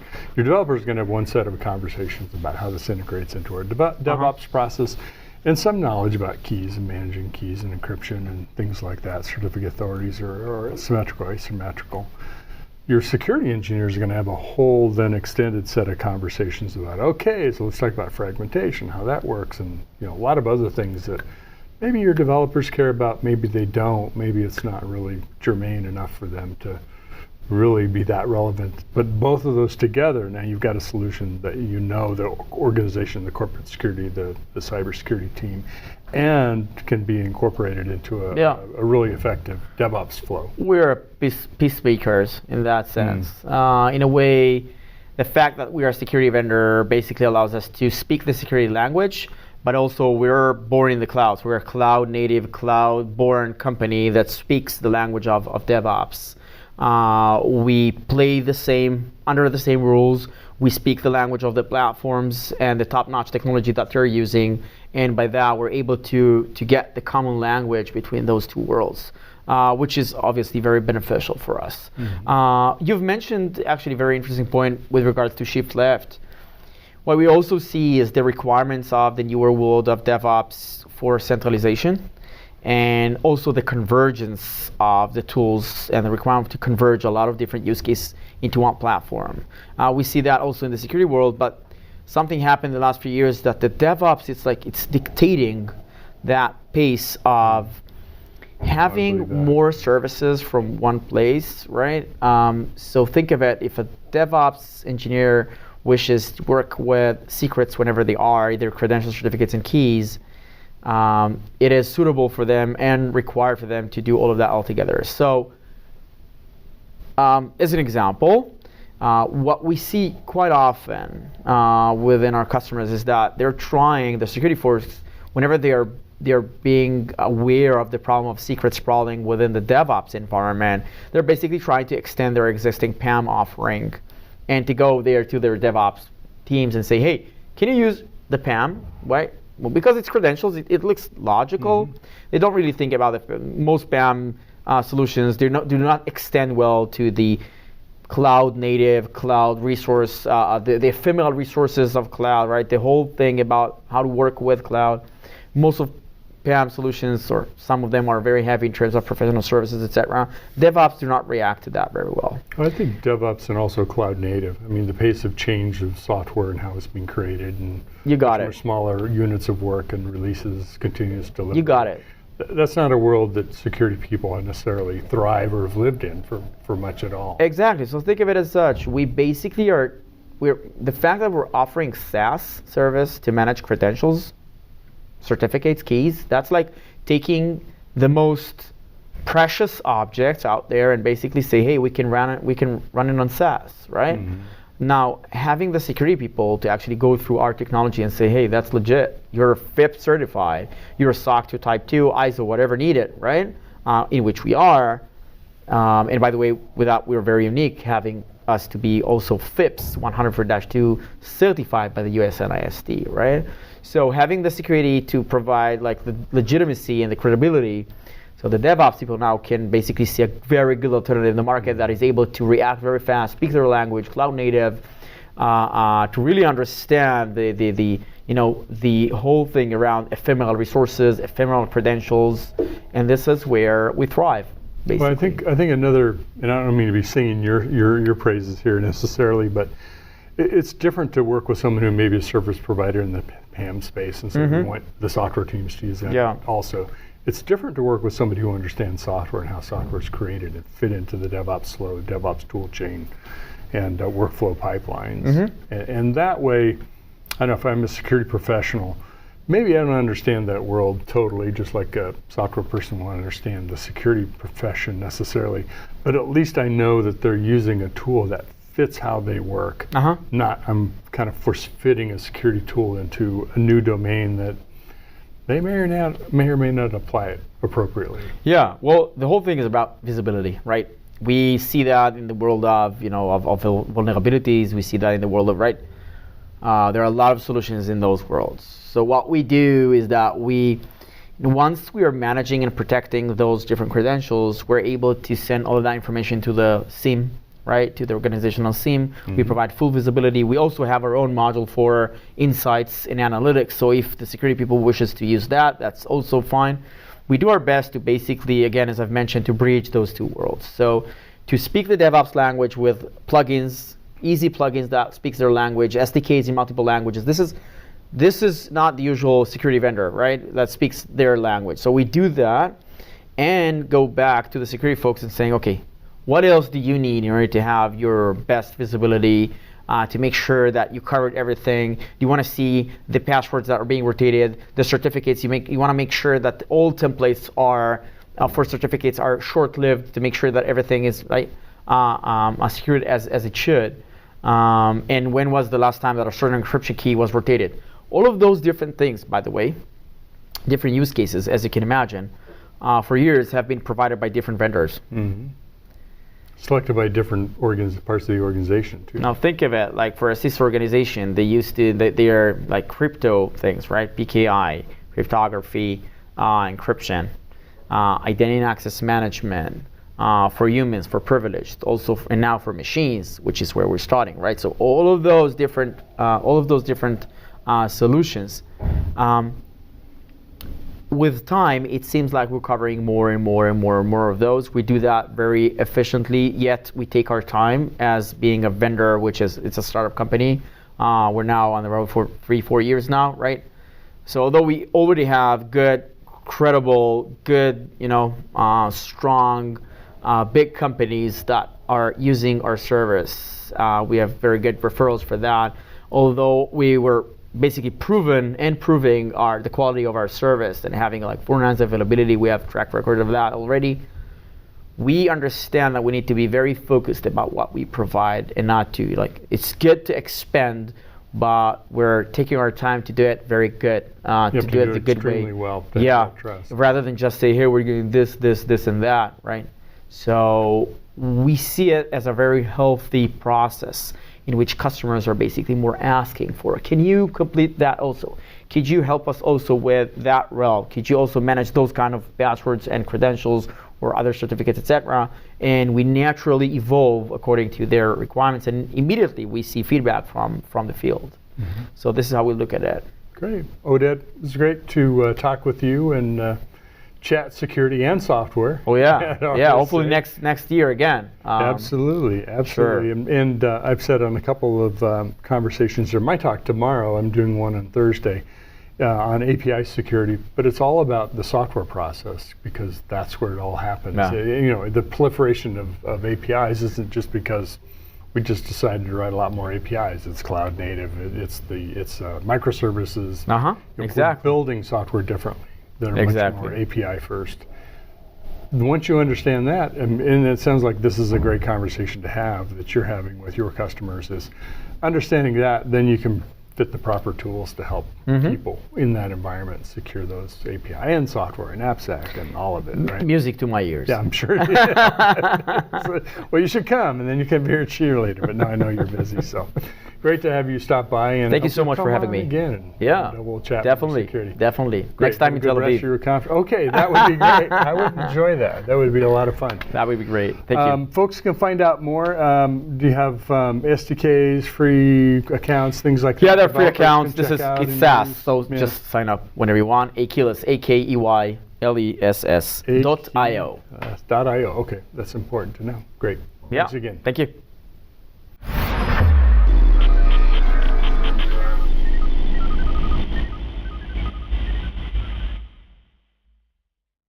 SecurityBoulevard.com is the leading resource for news, analysis, and education on challenges facing the cybersecurity industry. SecurityBoulevard.com covers all aspects of cybersecurity, including data security, DevSecOps, cloud security, application security, network security, security threats, and more. SecurityBoulevard.com has the largest selection of security content, featuring breaking news, blog posts, podcasts, and more. Visit www.securityboulevard.com to learn more. SecurityBoulevard.com, home of Security Bloggers Network. This is Techstrong TV. Hey guys, thanks for the throw. We're here with Vinay Jusuri, who is CEO for Several Nines, and we're talking about the emergence of sovereign DBaaS, database as a service, for those of you unfamiliar with the term. Hey, Vinay, welcome to the show. Thank you. Nice to be here. Well, I guess the first question on everybody's mind would be, well, just what the heck is a sovereign DBaaS? So what do we need it, and how does it come about? Yeah. Well, DBaaS, right, database services, has been around for more than a decade. They are very popular, right? All the hyperscalers provide them, but what the enterprises are telling us is, they are sort of limited, right? In a couple of ways. Organizations need to have, they need to have authority over their data, right? They need to comply with rules. And having data sitting just in a hyperscaler doesn't allow them to comply with these rules, right? Sometimes they need to have them on-prem. They need to have them in a specific region, right? So from that perspective, they need another type of DBaaS that allows them this control over where data is located, right? I think that's probably the biggest thing that we sort of challenge that we see is to be addressed by this sovereign DBaaS, is to give these enterprises the ability to choose where they have their data and to have complete control over that data. What makes a sovereign DBaaS different from a standard DBaaS? Because some people would say I could deploy a DBaaS on premise. So are there certain attributes about that, or are we just describing more of the use case? I think, yeah. So the problem is, most of the common DBaaSs, they are hosted in the cloud, right? And typically they are from a hyperscaler, right? So from that perspective, when you store, even if you store data on a hyperscaler in Europe, the data is subject to US laws, not to EU privacy laws, and that's the biggest issue, right? So that's a problem when you have GDPR data, right? GDPR compliant data, and you're storing it in the EU with, for example, like a hyperscaler, but then being a US hyperscaler, the data is shipped over to the US, and suddenly it falls under the US jurisdiction and under the US Cloud Act, right? Which means, some of these authorities could access the data without telling the data owner, right? And that's a big problem for even, the public sector in Europe, where you can do that, right? You need to tell the authorities, you need to tell, you need to get a warrant from the EU. Whereas if you're storing data with a US hyperscaler, a US warrant is enough, and you don't know whether your data is being accessed, right? If you're in Europe. So having a sovereign DBaaS gives you control over where do you put the data, because some data is okay to be, right, with a hyperscaler, but sensitive data, PII data, right, for EU citizens, you might want to put that with a company which is entirely based in Europe and entirely under the jurisdiction of the European country, where the data is generated. So will this be more of a federated approach over time? We'll have a DBaaS maybe on premise, and there'll be DBaaS in the cloud. It may be the same, it may be different, but I'm going to have different data stored in different places based on its sensitivity. Is that the goal? Correct. I mean, let's face it, right? Today, the enterprise, it's not a small, it's not just a couple of databases in a neat data center somewhere, right? The enterprises have been around for a long time. They've bought companies, they've started off with their own data centers. They've utilized the public cloud. Typically we see enterprises using, at least 2 to 3 public clouds minimum, right? So data is not tidy and neatly stored somewhere, right? It's just all over the place. And the issue with enterprises is how do they get control over all that complexity, right?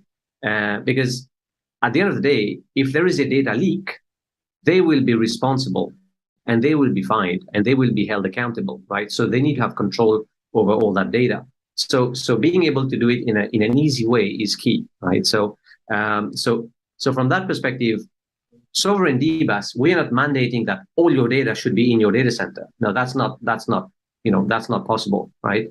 What we're saying is you can put data in your data centers, you can put data in 2 free public clouds, but you can have a single control plane, right, to manage all that, right? And as part of that, it's also all the existing workloads running, which you cannot forklift into a new shiny DBAS, right? Because many enterprises, they have legacy stuff running, and these also need to be managed, right? So for us, the concept of sovereign DBAS is to have this control plane that allows you, that sort of allows you to manage your existing data as well as data that you've decided to put in, on-prem or in public cloud A, public cloud B, right? And typically enterprises, they have compliance teams making those decisions, right? So, it's the business that decides where can this data go? And then it's the role of the infrastructure to enable that business. I would argue that most organizations have not been especially good at managing data. A lot of them would not get a good housekeeping seal of approval for the way that data gets managed. Do you think that these compliance regulations and data privacy regulations that we're starting to see are forcing that issue, and organizations are revisiting the way they think about data management in the light of, say, a data privacy law? I think so. I don't know if you remember that about 10 years ago, people, suddenly people had deployed, researchers found 50,000 databases wide open on the internet, right? And a lot of data could be leaked that way, right? And we know now today, this is not okay. So the GDPR says they can fine you up to 20 million euros of your, or up to 4% of your entire revenue, annual revenue, right? California is coming with their own privacy laws, right? I think they're coming up with a new privacy law next year, right? Which is very close to the GDPR, right? So even in the US, you have different states, coming up with privacy laws. And the problem is, if you don't treat your data carefully, if it gets leaked somewhere, this will cost you a lot, right? So from that perspective, enterprises, they need to understand which data they have. They need to have, the sort of, they have to have audited all their types of data. They need to know if it's critical, if it's non-critical, and they need to have control, especially the critical data, because, with all the compliance, like for example, the GDPR, you can get fined, and that will cost the money, but it can cost quite a lot of money. In the old days, at least, there was a database administrator who kind of took care of all this stuff. But has that function changed as we move to this new era? Are we seeing, we hear a lot about data ops, we hear about chief data officers. I guess I'm wondering who's managing the data, who's minding the store these days? Yeah, we still have DBAs, right? But if you look at how databases are being deployed today, the majority of new databases are not running on the Oracles, right, or the SQL servers, right? The bulk of the new data goes into open source databases, right? And there, very often you don't have DBAs, right? Full-time DBAs dedicated for these, right? You could do that 20 years ago. You would have specific DBAs for Oracle, for your SQL server. But today, we have mostly DevOps people managing these databases. And the other thing is, look at the application architecture, right? Applications, typically, they are shipping with 3-4 different types of databases.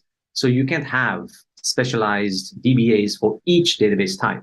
So we have the emergence of the DevOps crowd, where they also need to be able to manage their databases. And that's why DBAS is really nice, because you don't need to get into the nitty-gritty of operating the actual database. All that is automated, right? But suddenly, when you take it on-prem, there's no real DBAS on-prem, right? So that is a bit of a problem, which is why enterprises, they want the DBAS experience, the convenience, the automation, right? So what we are seeing is, with the sovereign DBAS concept, right? You have infrastructure to help you automate these databases, so that all these DevOps who are having to juggle with multiple database technologies, they are allowed, they are capable suddenly to manage databases because they have the tool set to do that. Are we drowning in the data that we're starting to collect? It seems like we have more data than ever. There's more data types than ever. Can the databases handle it, or do we need a lot of different types of databases, or can I aggregate all that data in one central database? What's the strategy? Yeah, I think we see the emergence of federation technologies because trying to put everything in one box doesn't work, right? And the other thing is we've seen the polyglot persistence movement, right, where you actually have specialized data into specialized databases, right? There's been a bit of a backlash where some of the vendors, they've started doing multi-model databases. So for example, a relational database will be able to do key value data. They will be able to do document stores. They can do multiple things in the same database so that you don't have to have multiple databases because it's more complex, more database types.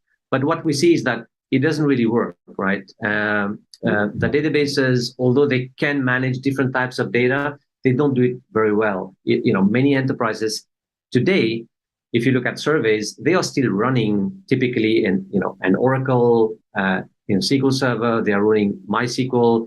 They are running MongoDB. They're doing Redis with some in-memory data. They might be doing Elastic. So there's a whole variety of databases which are being used today.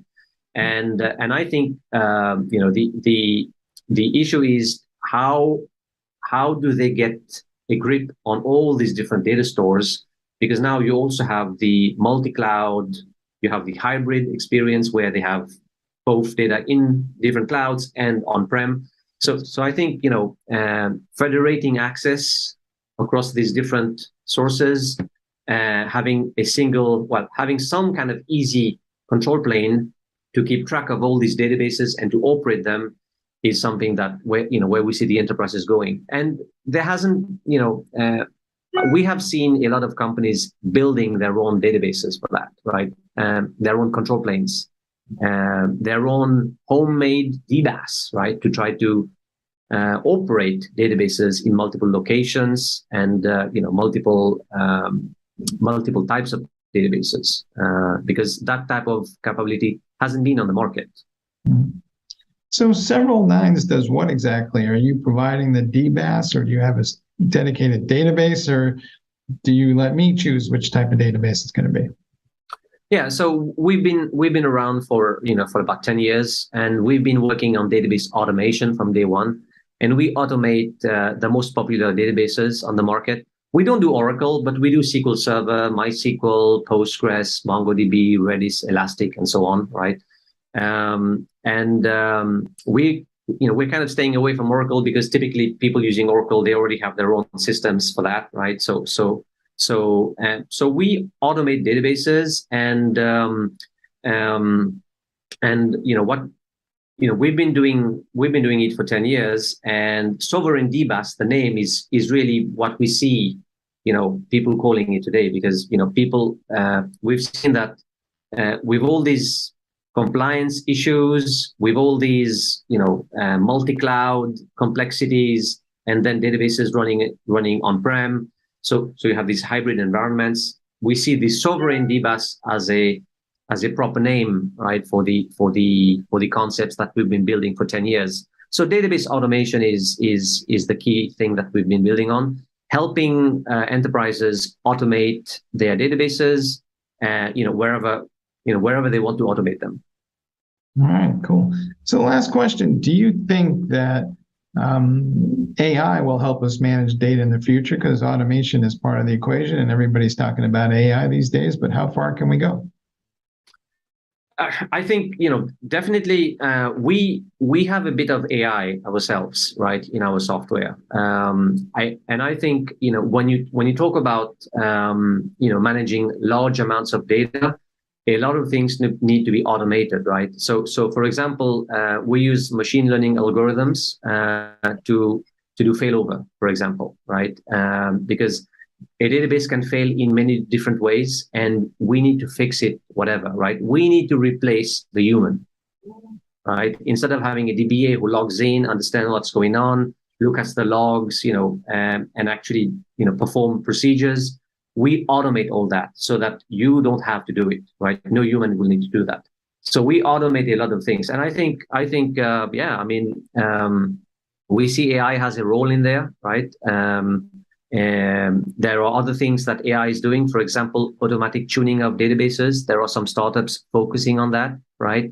Oracle has done a lot of research. Even IBM has done a lot of research in the last decades on auto tuning your workloads. And I think that's one area that probably needs to hit the open source database market, right? To having these artificial intelligence ways of automating performance improvements and tuning. But I think we've done a lot around keeping things up and running and doing failover, automating failover. But yeah, there are still areas to be done, so that at the end of the day, you want to end up with the machine doing all the automation, 100% of the database automation, so that you don't need any human involvement. All right. Well, you heard it here first, guys. Never lose control of your data, and there's tools to make that happen. Vinay, thanks for being on the show. Yeah. Thanks, Mike. All right. Back to you guys in the studio.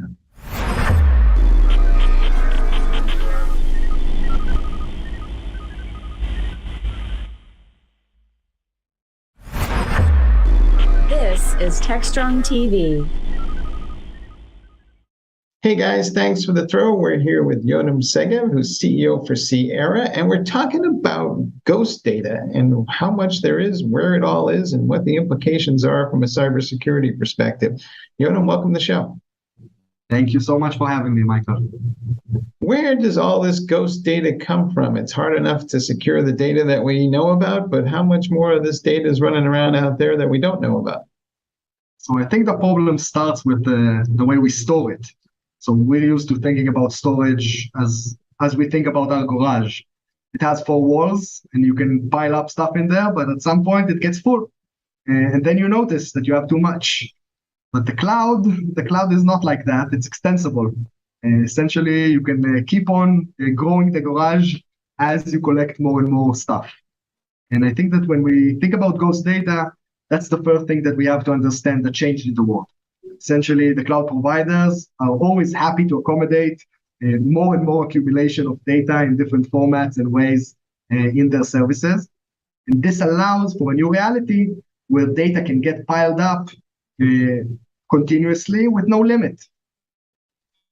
Mm-hmm. Is this data, part of the whole notion of end users are just firing up their own applications and there's all this shadow IT, and is this where all this stuff is ultimately coming from? And if so, are there means or mechanisms to track it, find it, secure it, or do I have to, just kind of suck it up and hope for the best? So first of all, there are means to find it and secure it, and that's part of what Sierra does and part of our mission. To help you keep the data hygiene in your cloud environments at the highest level possible. I think that what's causing this phenomena is something that's almost human nature. We always like to keep a little spare. We always like to keep something for a rainy day on the side. And when there's no mechanism that comes in and validates that we get rid of that at some point, then we just become hoarders. And we hoard and we hoard.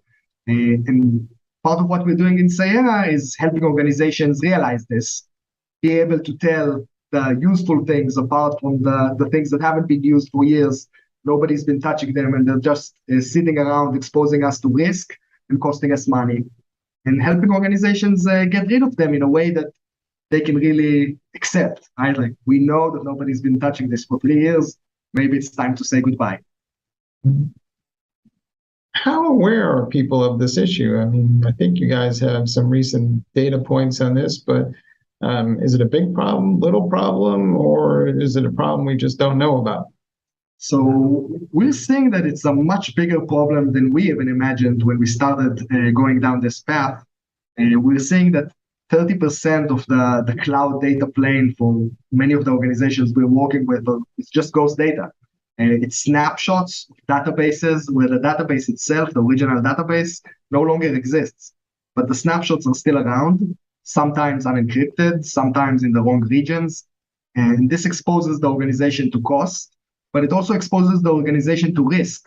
because it grows the attack surface and exposes the organization to ransomware risk, exposes the organization to breach risk. And these are all things that we'd rather avoid. Do the bad guys know about this? Are they out actively looking for ghost data? Do they have a suspicion it exists, and do they know how to find it? I don't think the bad guys care that much whether the data is ghost or not ghost. They care about what's easy to access and what's not being monitored. And the fact of it is that ghost data is usually both of those things. It's lying around, nobody's monitoring it, oftentimes nobody's aware of it, and it can easily be manipulated, stolen, encrypted by malicious actors for different uses. And as we're seeing the ransomware community evolve into what's called the double extortion, right? I encrypted the data, but I also stole the data, and I'm trying to leverage both of those elements to extort the company. Ghost data exposes us very significantly to the second one, to the data being stolen. I'm not even aware of it. I find out one day when I read an article on the Washington Post that my organization's data has been exposed on Pastebin or some other website. Who's in charge of securing the data these days? Is it the security team, or is it supposed to be the people who created the data in the first place? I mean, ultimately, doesn't somebody have to take responsibility for their own actions, as they say? So I think that you're hitting on one of the most painful topics in the modern enterprise reality. And it comes from responsibility and accountability, which are always the core issues for many of the things we face as in big organizations. What we're hearing from the practitioners is that the security teams, the CISO office, feel that they're responsible to enable the data owners to take responsibility for the security of the data. So it is a joint collaboration, a joint effort between the business owners and the security teams. And what we're trying to do with Cyera is bridge that gap, create a conversation that's understandable to both parties and enables the democratization of the responsibility, of the security responsibility from the security team to the actual business owners, data owners across the organization. Do you think someday we might be able to apply machine and deep learning algorithms to help solve this problem? What might be the role of AI in all of this in the future? Why someday? I think the day is today. AI and machine learning are pretty much mature technologies. They have a lot of impact on modern software solutions and modern software products. And I think that they have a lot of value to provide us in being able to identify data, a lot of value to provide in being able to analyze anomalous data being stored and anomalous access to data in different environments. And this is just the beginning. I think that the ability to prioritize intelligently, the ability to correlate between different data in different places in the environment, all of these and more are things that are available and becoming a reality today. And weren't the case when DLP was the hottest and biggest term in data security 15 years ago. As we go along, do you think that all these data privacy regulations that are starting to emerge is going to force this issue because organizations are being held more accountable for where data is, regardless of who created it or whether it's ghost data or not? Yes, I believe that with all my heart. And I'll add to that. I think that the privacy regulations that we're seeing, in my mind, they're the tip of the iceberg. The change that I see around me is much more fundamental. I think that it's fair to say that the world's outlook on data has changed. It's not the same outlook. And the privacy regulations are one aspect, one means in which countries or states are trying to push companies, commercial organizations to take more responsibility for the data they're collecting. But I think that we're going to see many more aspects and many more facets of this fundamental change about the way people look at data, the way people understand the value of data, and the way people demand that if you're going to be collecting a lot of private personal information about me, about my children, about my family, you're going to have to take good care of that information. or else we have a problem, or else we're not in agreement about the way we move forward.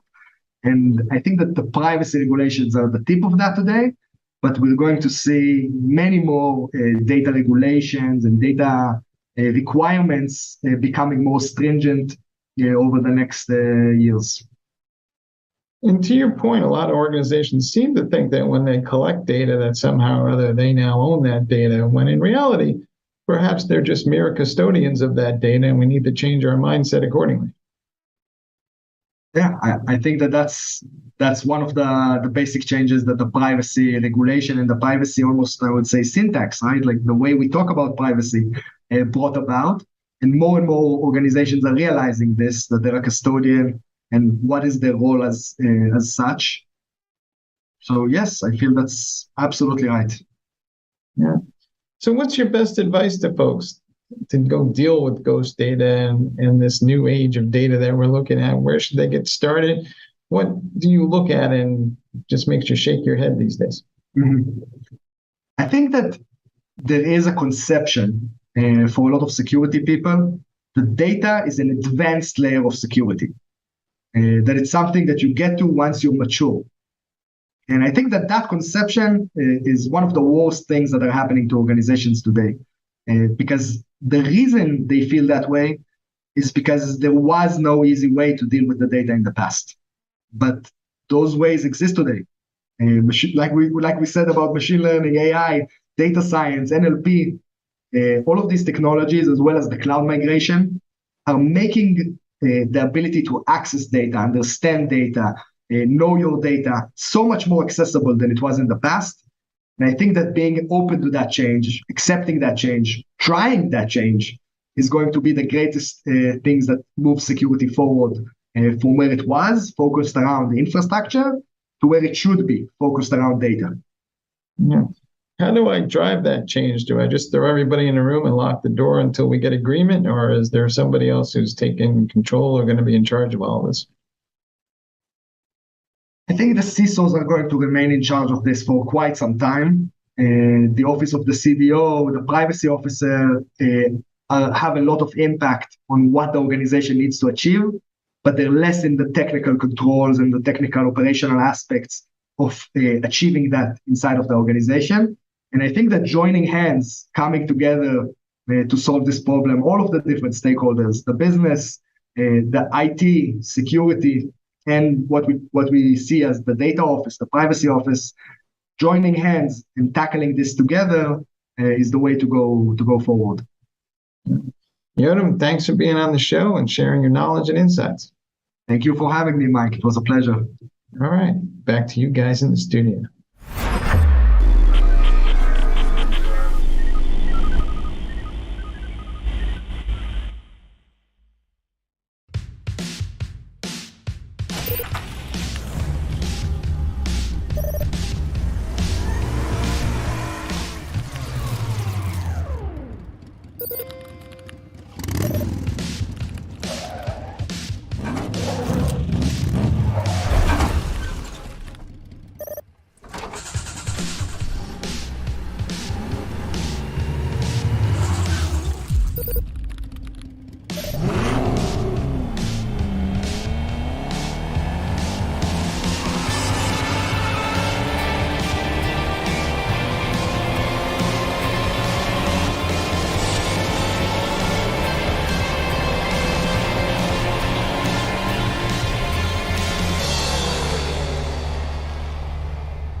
This is Techstrong TV.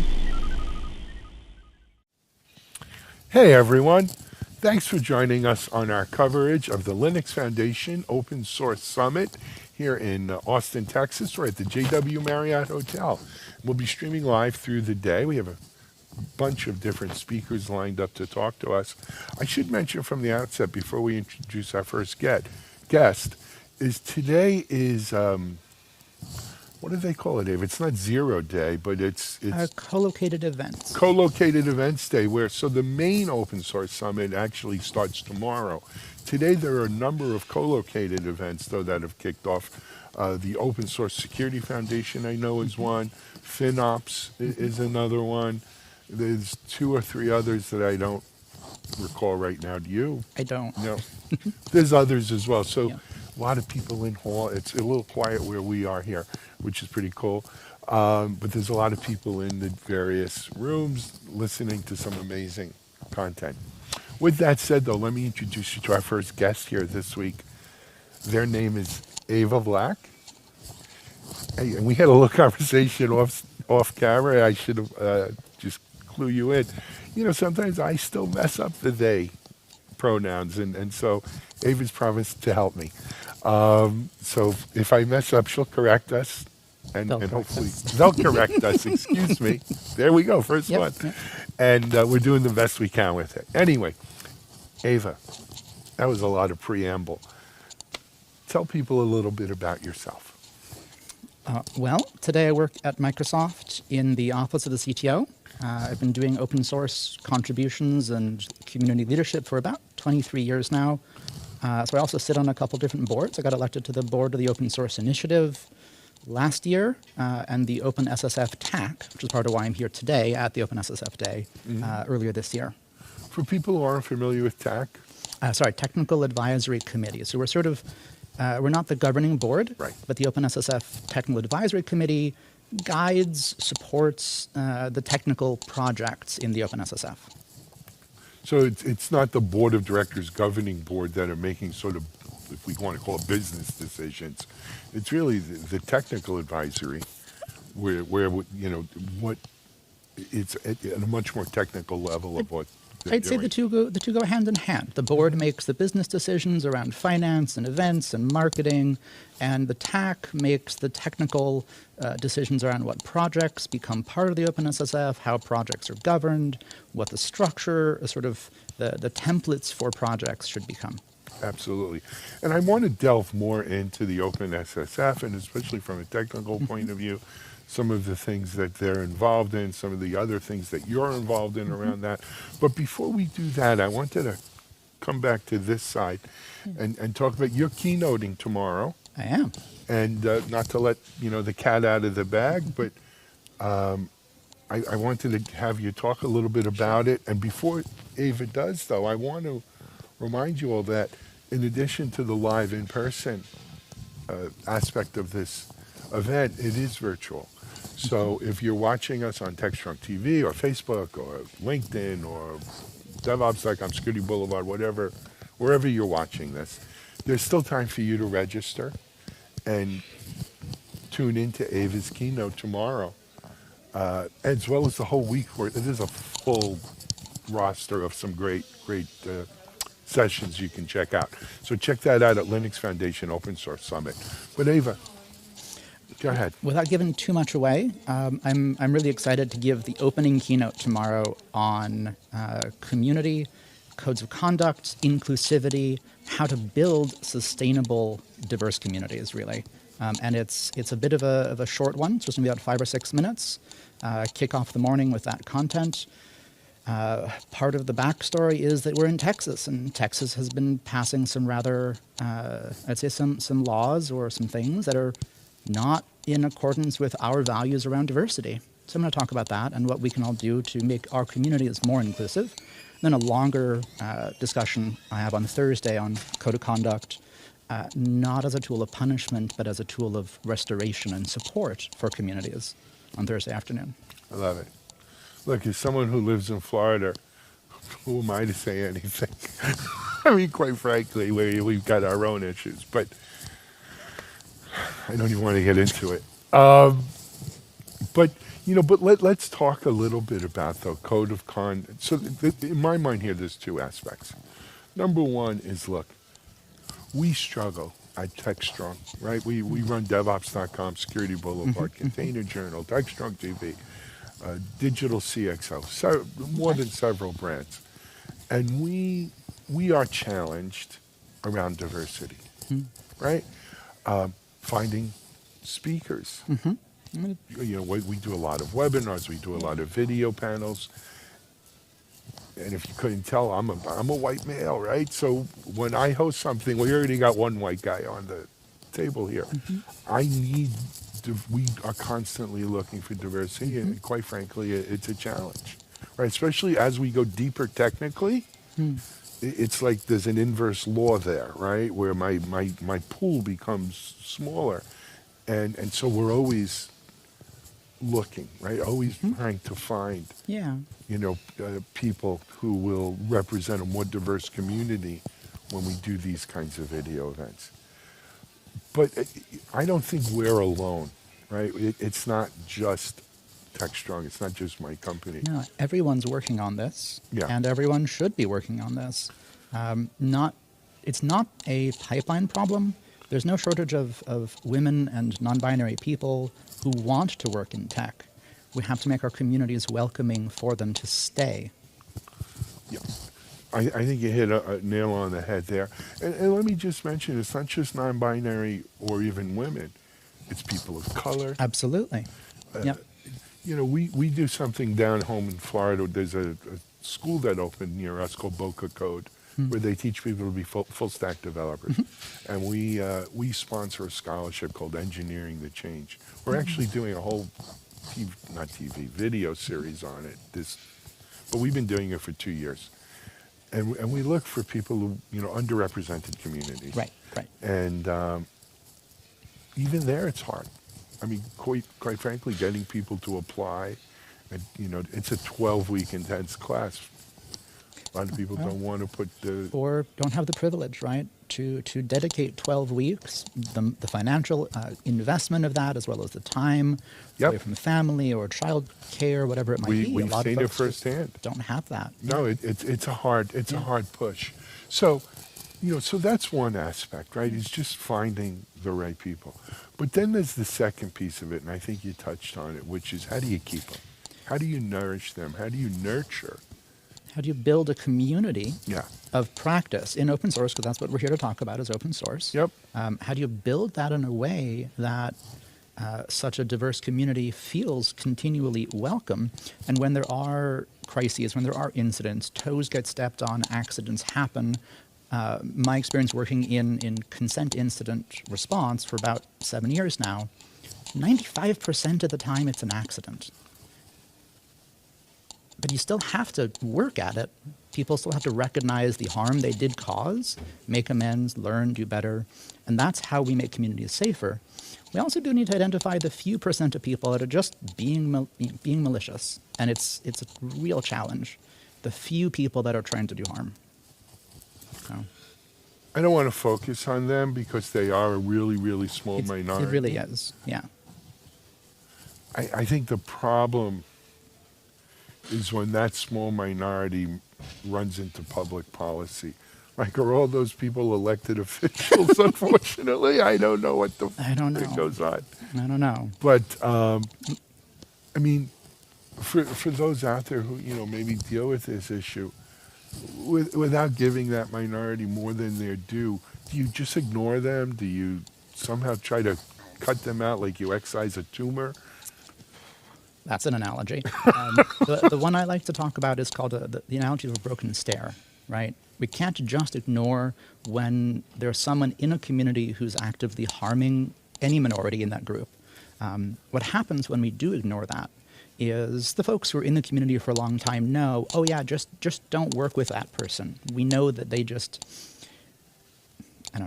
always try and do X, or they're always kind of bad, just ignore them.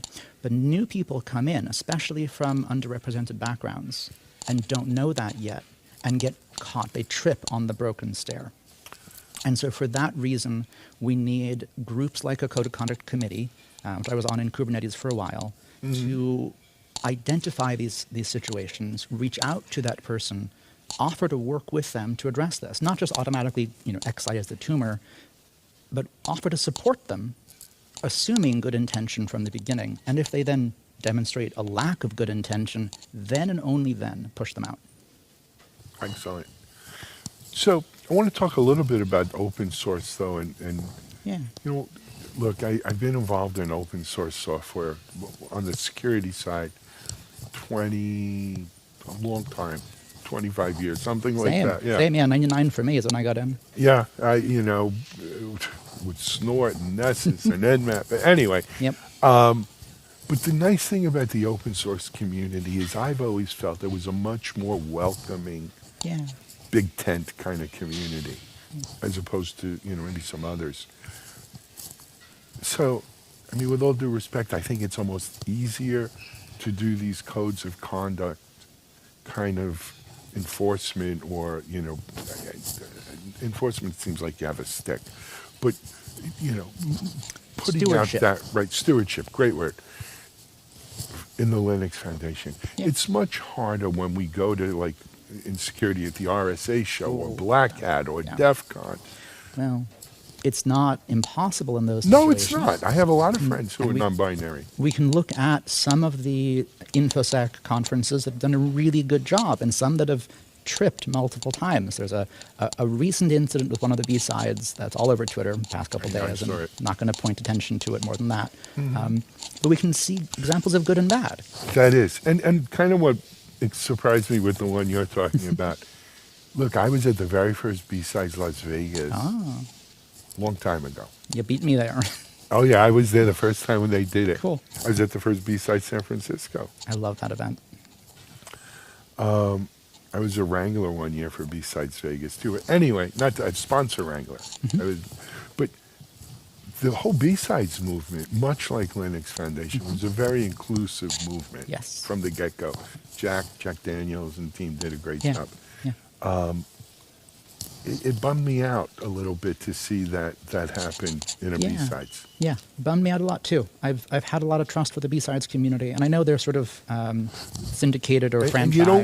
And you don't want to make blanket, kinds of things. But as a whole, I've always had good experiences in B-Sides. Me too. But this sort of touches on something else, right? Inclusivity feeds into security. Okay, talk to me. If someone doesn't feel safe to be themselves in a community, to put on my sort of deeper InfoSec hat, right? Part of, as I understand, going for clearance is making sure there's no compromise, things like that. So if people need to feel safe emotionally to contribute, lest someone be able to push them out or apply leverage or scare them in some way. And so from that angle specifically, inclusivity is a security issue. From another one, it's a sustainability issue. You're talking about wanting to have diverse communities, but to do that, we have to have people who contribute to open source, pick up the axe, the bucket of water, chop wood, carry water, that analogy, and then stay around for a long time, and then teach the next generation. Yeah. That's about sustainability, especially in our security projects in open source. We have to encourage that. Yeah. I mean, it wasn't that long ago we were reading about, harassment and so forth at worse than harassment, attacks at some InfoSec shows. So I don't want to give a false impression. We've made progress. But we have more to go. Sit here and look back. Yeah. It's just there's more to be done. One other quick point on the diversity thing, and then I want to get a little technical.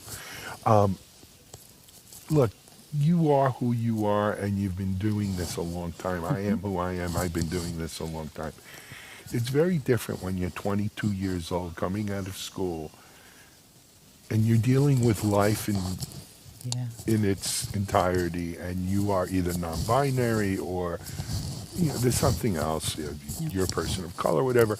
You're coming into this industry, right? And I mean, people could look at you and say, they're a role model. I did it. I could hope. Did that Good job. right. Good job. Yeah, thank you. They're a role model. I'm so honored that people. Yeah, no, that. I mean, but that's the truth, right?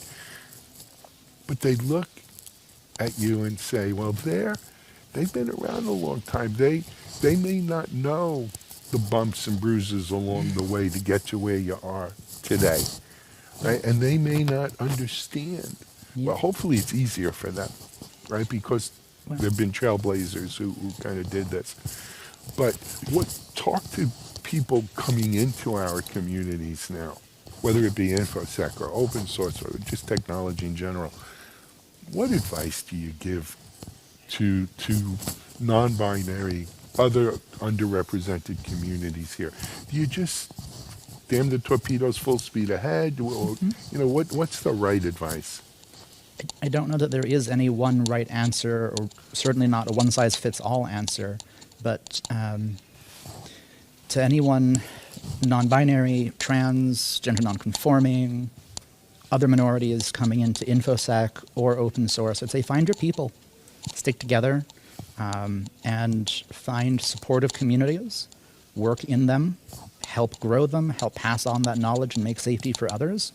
And communities that become more welcoming will thrive. Those that are not welcoming will not thrive, and that's part of the nature of open source. I love it. All right. We probably took a lot of time, more than we wanted to, but we still have more time. Let's talk a bit now. So you're doing another session. I thought you said it was tomorrow afternoon? Yes, tomorrow afternoon.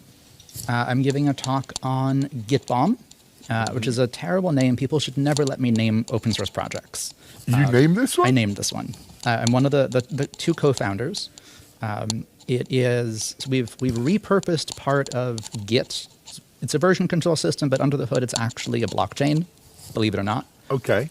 It's a Merkle tree.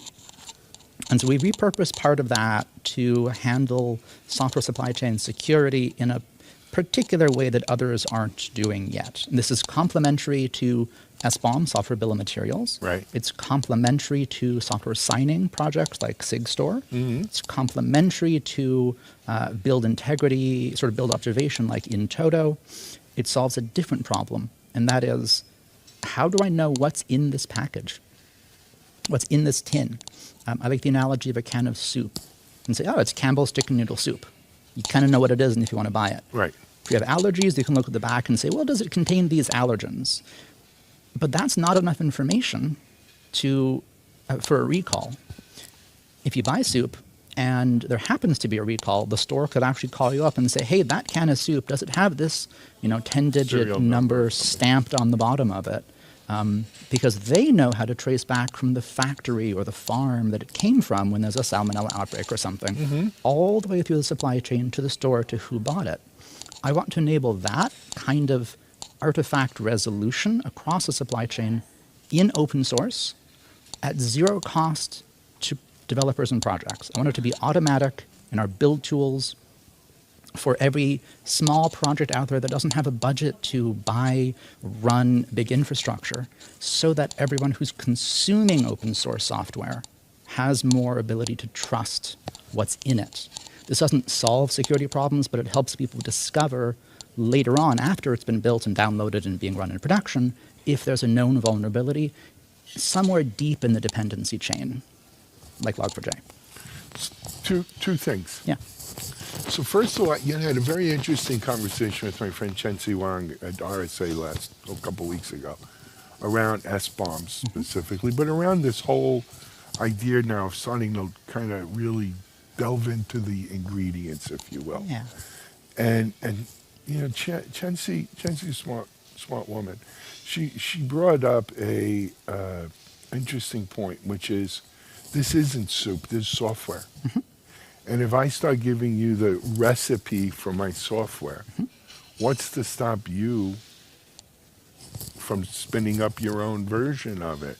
And if it's open source, well, that's fine. You're allowed to do that. But if it's not open source, will proprietary software folks be willing to play when they realize that they're giving out their recipes? So that's a totally great point, and one we have taken into consideration. The GitBomb project doesn't give out the recipe. It's just giving out the fingerprint, the little barcode of things, not the details of how you made it or put it together. And for commercial software, because it's a Merkle tree, there's a tree structure, a vendor who's combining open source and proprietary software can choose to selectively truncate the tree, distribute the rest of the tree with a stub there that you can then reattach under NDA if a customer asks. Got it. I love it. Now, next question on this area that I want to explore is, what's the is the goal here to be potentially to get, like you mentioned, artifacts, get like maybe JFrog Artifactory to include it with all of their artifacts in their repo, or maybe in the Nexus, Nexus sounded type, or MITRE, or MITRE even too. Yeah. Sure. Yeah. Is that kind of where this heads? This is where it could go, yeah. In the Gitbomb project, it's open source. I'm not focusing on any of the commercialization of this, but I can see ways where companies like those, or SNCC, who just joined the project, could totally commercialize on this or build capabilities into their scanning tools. So that's possible. That it would, and I think enabling that isn't our primary goal, but it's certainly secondary, and we're taking it into account. Okay. I also just want to be clear that Gitbomb is not part of Open OSSF or Linux at this point. Correct, at this point in time. But that's also a normal part of the process of the OpenSSF. Projects usually spin up in kind of a neutral, non-affiliated space, and then when they have a community around them, they reach a certain maturity level, then they might apply to join a foundation like the OpenSSF and go through a review process. And so if I speak from my role on the OpenSSF Technical Advisory Committee right now, I'm actually helping to define that process for project intake in a way that supports everybody. Will there be sort of a defined thing, sort of like you have in CNCF with sandbox, incubation, all the way through to graduation? We are working on that right now. We have a proposal getting ready to share from the TAC to the governing board pretty soon that defines all that. It's analogous to the CNCF, but not exactly the same, because we are a different foundation with different needs. They have your own thing. All right.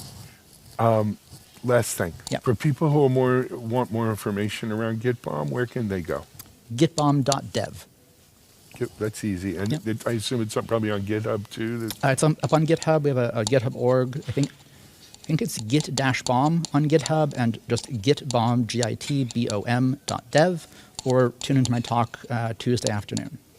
And you can do that even if you're not here in Austin. Again, as I said in the beginning, if you missed it, it is available as a virtual event. Well, Ava, this was probably the longest 15-minute interview you've ever done. But I want to thank you for, we had a lot to cover. We had a lot to cover. I want to thank you. Thank you for all you do, not just for being on our show, but for all you're doing for communities around open source and elsewhere, as well as the security work. Thanks so much for having me, Alan. My pleasure. Thank you. Ava Black here on Techstrong TV. We're live in Austin. We'll be back soon with some other interesting folks to speak with.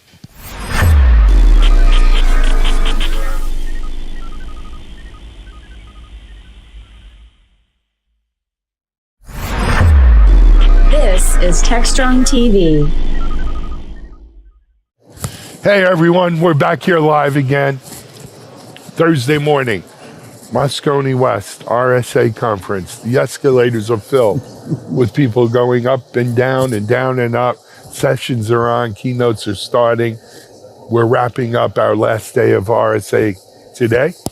I'm really happy to be joined with someone who I've been interviewing at RSA for a really long time. Couple of decades. Actually, before we even were interviewing him, back in my still secure days, of course, we had a vulnerability solution, VAM, Vulnerability Early Access Management. And back then, a game changer in the vulnerability management space was the advent of the CVEs, right, from the MITRE Corp, where they started rating vulnerabilities by severity and criticality, etc. And it was about 15, more, 18, 20? Well, they started rolling out in the fall of 1999. When did you present here? That was 2001. So this is when I first met this man. His name's Bob Martin. He's with MITRE. In 2001, Bob stood up on stage here at RSA and introduced the whole concept of CVEs for vulnerability management. And the world of vulnerability management has never been the same. Here we are 2 decades later, 2022. Bob is up on stage this year where he spoke about supply chain security. And, I have a feeling supply chain security may not be the same again. Well, it's from your lips to God's ears, right? Yes. I hear you, Bob. So welcome. First of all, Bob, welcome. Well, glad to be here. Glad to see everyone. Yep. It's really a lot of connections and new people, too. And it is good to see the new people. But you know what? If no one's told you here this year, I'll tell you. Thank you. Thank you for all that you've done over the last decades. Well, at I'll MITRE. take that thanks and I'll spread it across the big team. Yeah, it of is a big people team. in MITRE and in the community, and that's the key to these kinds of things. It is. It takes a team. Yep. It takes a community. And Well, it has to also not just be some technically neat way of doing something. It has to make business sense. And that's, I think, a big part of this. And that's where our work in what we call the system of trust on supply chain really, we think, is going to be something that industry is going to find as much or more value than MITRE's customers in the federal government. MITRE is a not-for-profit. We run what are called federally funded research and development centers for many parts of the federal government in the U.S. But our mission is really to go out and change the problem space into something a little more tractable. Yep, agreed. I think most of our audience, they've heard MITRE, and your little definition there, I think, helps out. Let's talk supply chain. Talk about your talk here. Why not us? Everybody else is talking about supply chain. Yes, that appears to be for sure. Yep. No, the whole approach we're taking on supply chain is that there are experts in supply chain, but then there's everyone else that's really struggling to get a grip on it and trying to understand what are the risks they need to get a handle on and look into. And there's really no place that they can look to understand and appreciate what they may need to look at. So what System of Trust primarily is trying to do, or at least the first step, is what are all those supply chain risks from your supplier, the service offerings and supplies that you may need to address. Now, we're not going to say everybody needs to do all that, right? So the other step of this is a way of managing to slim down to some subset. We call it a profile that's appropriate to the business decision you're making, your situation, your context, your timeline. And so you basically start with a common place and get to a precise place for you. Yet it's traceable back to that. Yes, I pulled it from here. Yep. So as the community helps us make sure that bigger picture is full and rich with specifics, you can still get down to something that makes sense and it fits your needs constraints. And so that profile then is what you would go and do an assessment against. And we actually are going to be offering a scoring mechanism inside there. Really? But one that can be adjusted, because what you think of as a risk, I may say, I'm This not is worried a about learning that. from the whole CVE. Oh, yeah. No, we need to get those two together. And we also want to make sure that when you get down to those specific risks, some people may not know how do I get a handle on that risk? What do I look at? Where do I get data about it? Do I need to do some kind of a test? Do I need to go look at some data source? So we're going to be giving as much guidance as we can as to where to go get things. That may be just general research in a specific area, or it may be go to a specific vendor that offers that kind of information, or some public website that offers that. But there's going to be a lot of it where you actually have to dig in and do something. Especially if you get into, small, non-publicly traded companies, you may have to do a questionnaire, but there's some work that the DHS ICT Scrum Task Force did on a common vendor questionnaire. So we're looking to make that machine consumable so you could distribute it, get it back. We can bring the answers in to System of Trust as a starting point. Wow. So there's a whole bunch of things here. We're really hoping to get sounds well thought out. But it also sounds like there's still a lot more to come. There is. We really need the community, both vendors, people who have supply chains, because we're all, in supply chains. Yep. You're a consumer of some things, but you're a supplier of others. And also there's a lot of different situations, in industry, they have regulations they have to follow, government, they have their rules. So all these things, we need to figure out how to factor them in. And it's like CV, like CWE, like STIX, TAXI, the attack framework. We need the contributions so that this really meets the need of the community. And so one of the things we're doing here, we have a public website, System of Trust, sot.miter.org. It's out there to start. It's going to be fleshed out, but we really look forward to people getting engaged on this. Well, look, if there's a right organization to lead this sort of effort, I can't think of a better one than MITRE. Well, I appreciate that. Yep.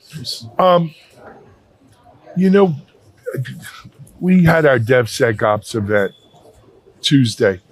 And of course, supply chain security is on everyone's lips here. And I saw a very Chensi Wang, probably no Chensi. She had a very interesting take about an aspect of software or of supply chain security that perhaps we haven't thought about. And that was the whole IP issue. Yep. Right? In our rush to be transparent about our supply chains, do we need to think about in making them so easily accessible? Well, so that's a big misnomer, I think, in many. Okay. So I think you're getting into the whole software bill of material and how you make that available and transparent. It doesn't preclude you from protecting your intellectual property. Okay. So the idea of an SBOM is, can you articulate what's in your software? Not that can you put it on a public website somewhere. So the idea is, one, can you get it? Can it be machine consumable? Can you include provenance, pedigree, some integrity information? But it's a starting point. It's a critical one, but most of the customers are going to want other things. They're going to know, well, what testing was done? How was the development done? So there's going to be other things you need to get into that. And I think if you look at the executive order 14028 that came out last year, it actually said, well, yes, you need an SBOM if you're going to sell to the federal government. It doesn't say it needs to be some public place. But it also asks for claims against what you did building that software that you have the SBOM for. And so that's another big part. And I actually talked about that as part of my talk, in that there's some efforts, a project called Salsa in the IETF, which is a language and a way of talking about those claims. But another part of that is coming out of the IETF and Linux Foundation. It's basically called Supply Chain Integrity, Transparency, and Trust. And so, it's basically the idea of, some way of capturing, maybe in a ledger, these kinds of claims. So an SBOM is a claim. Yep. So are all these other things you may want to state. Well, you can also, as an organization, say, I have a policy that, if I'm developing software doesn't go from here to here until certain things are done. And so you could use this ledger to actually gate and control how things flow. There's a project in Linux Foundation called In Toto that does that a little differently. But the idea is keep track of what's going on and also know what should have been going on, right? But the final part of this is, that's the manufacturing of software. Then you step back and say, okay, now there's the marketplace of software. Right? So somebody's creating this ledger entries, putting all of these statements and third party and first party. I'm an enterprise. I can have a policy about what kinds of attestations, what claims and evidence I need for things to come in. and I can go put that out in the ledger too. And then I have a guard function. Right. And so when a user at my company says, I want some software, the guards, the request goes out, you pull our policy and the attestation claims and stuff and see if they match. Okay, you can come in now. So I think there's some interesting way. No, there absolutely is. And I love the ability to customize at that end user level, if you will, because not one size doesn't fit all. We've learned this over and over. Some people are very adventurous, and some people are conservative. Yep, and that's what makes the world go around. Right. Bob, I want to thank you for stopping in. Well, thanks for having me. You're a treasure, man. Hope to see you here next year, and then maybe at some other events. But keep up the great work. Appreciate that. Take care. You know what? Before we leave, the website for people to go. Oh, sot.miter.org. Perfect. Thank you. All right. We're live here at RSA. We're going to be back with our next guest in just a moment.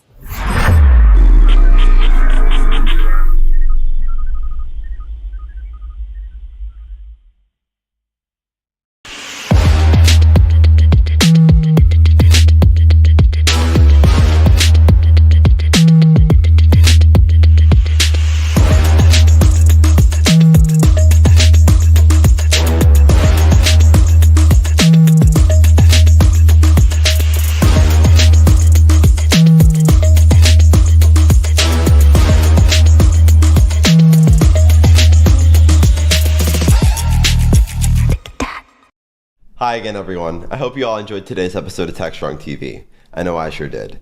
We had a fantastic lineup full of interviews today to give you the latest news on the tech industry.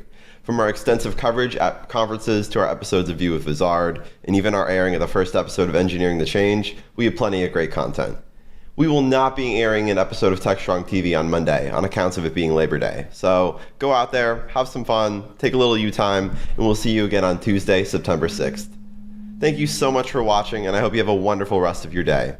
As always, stay strong. Techstrong.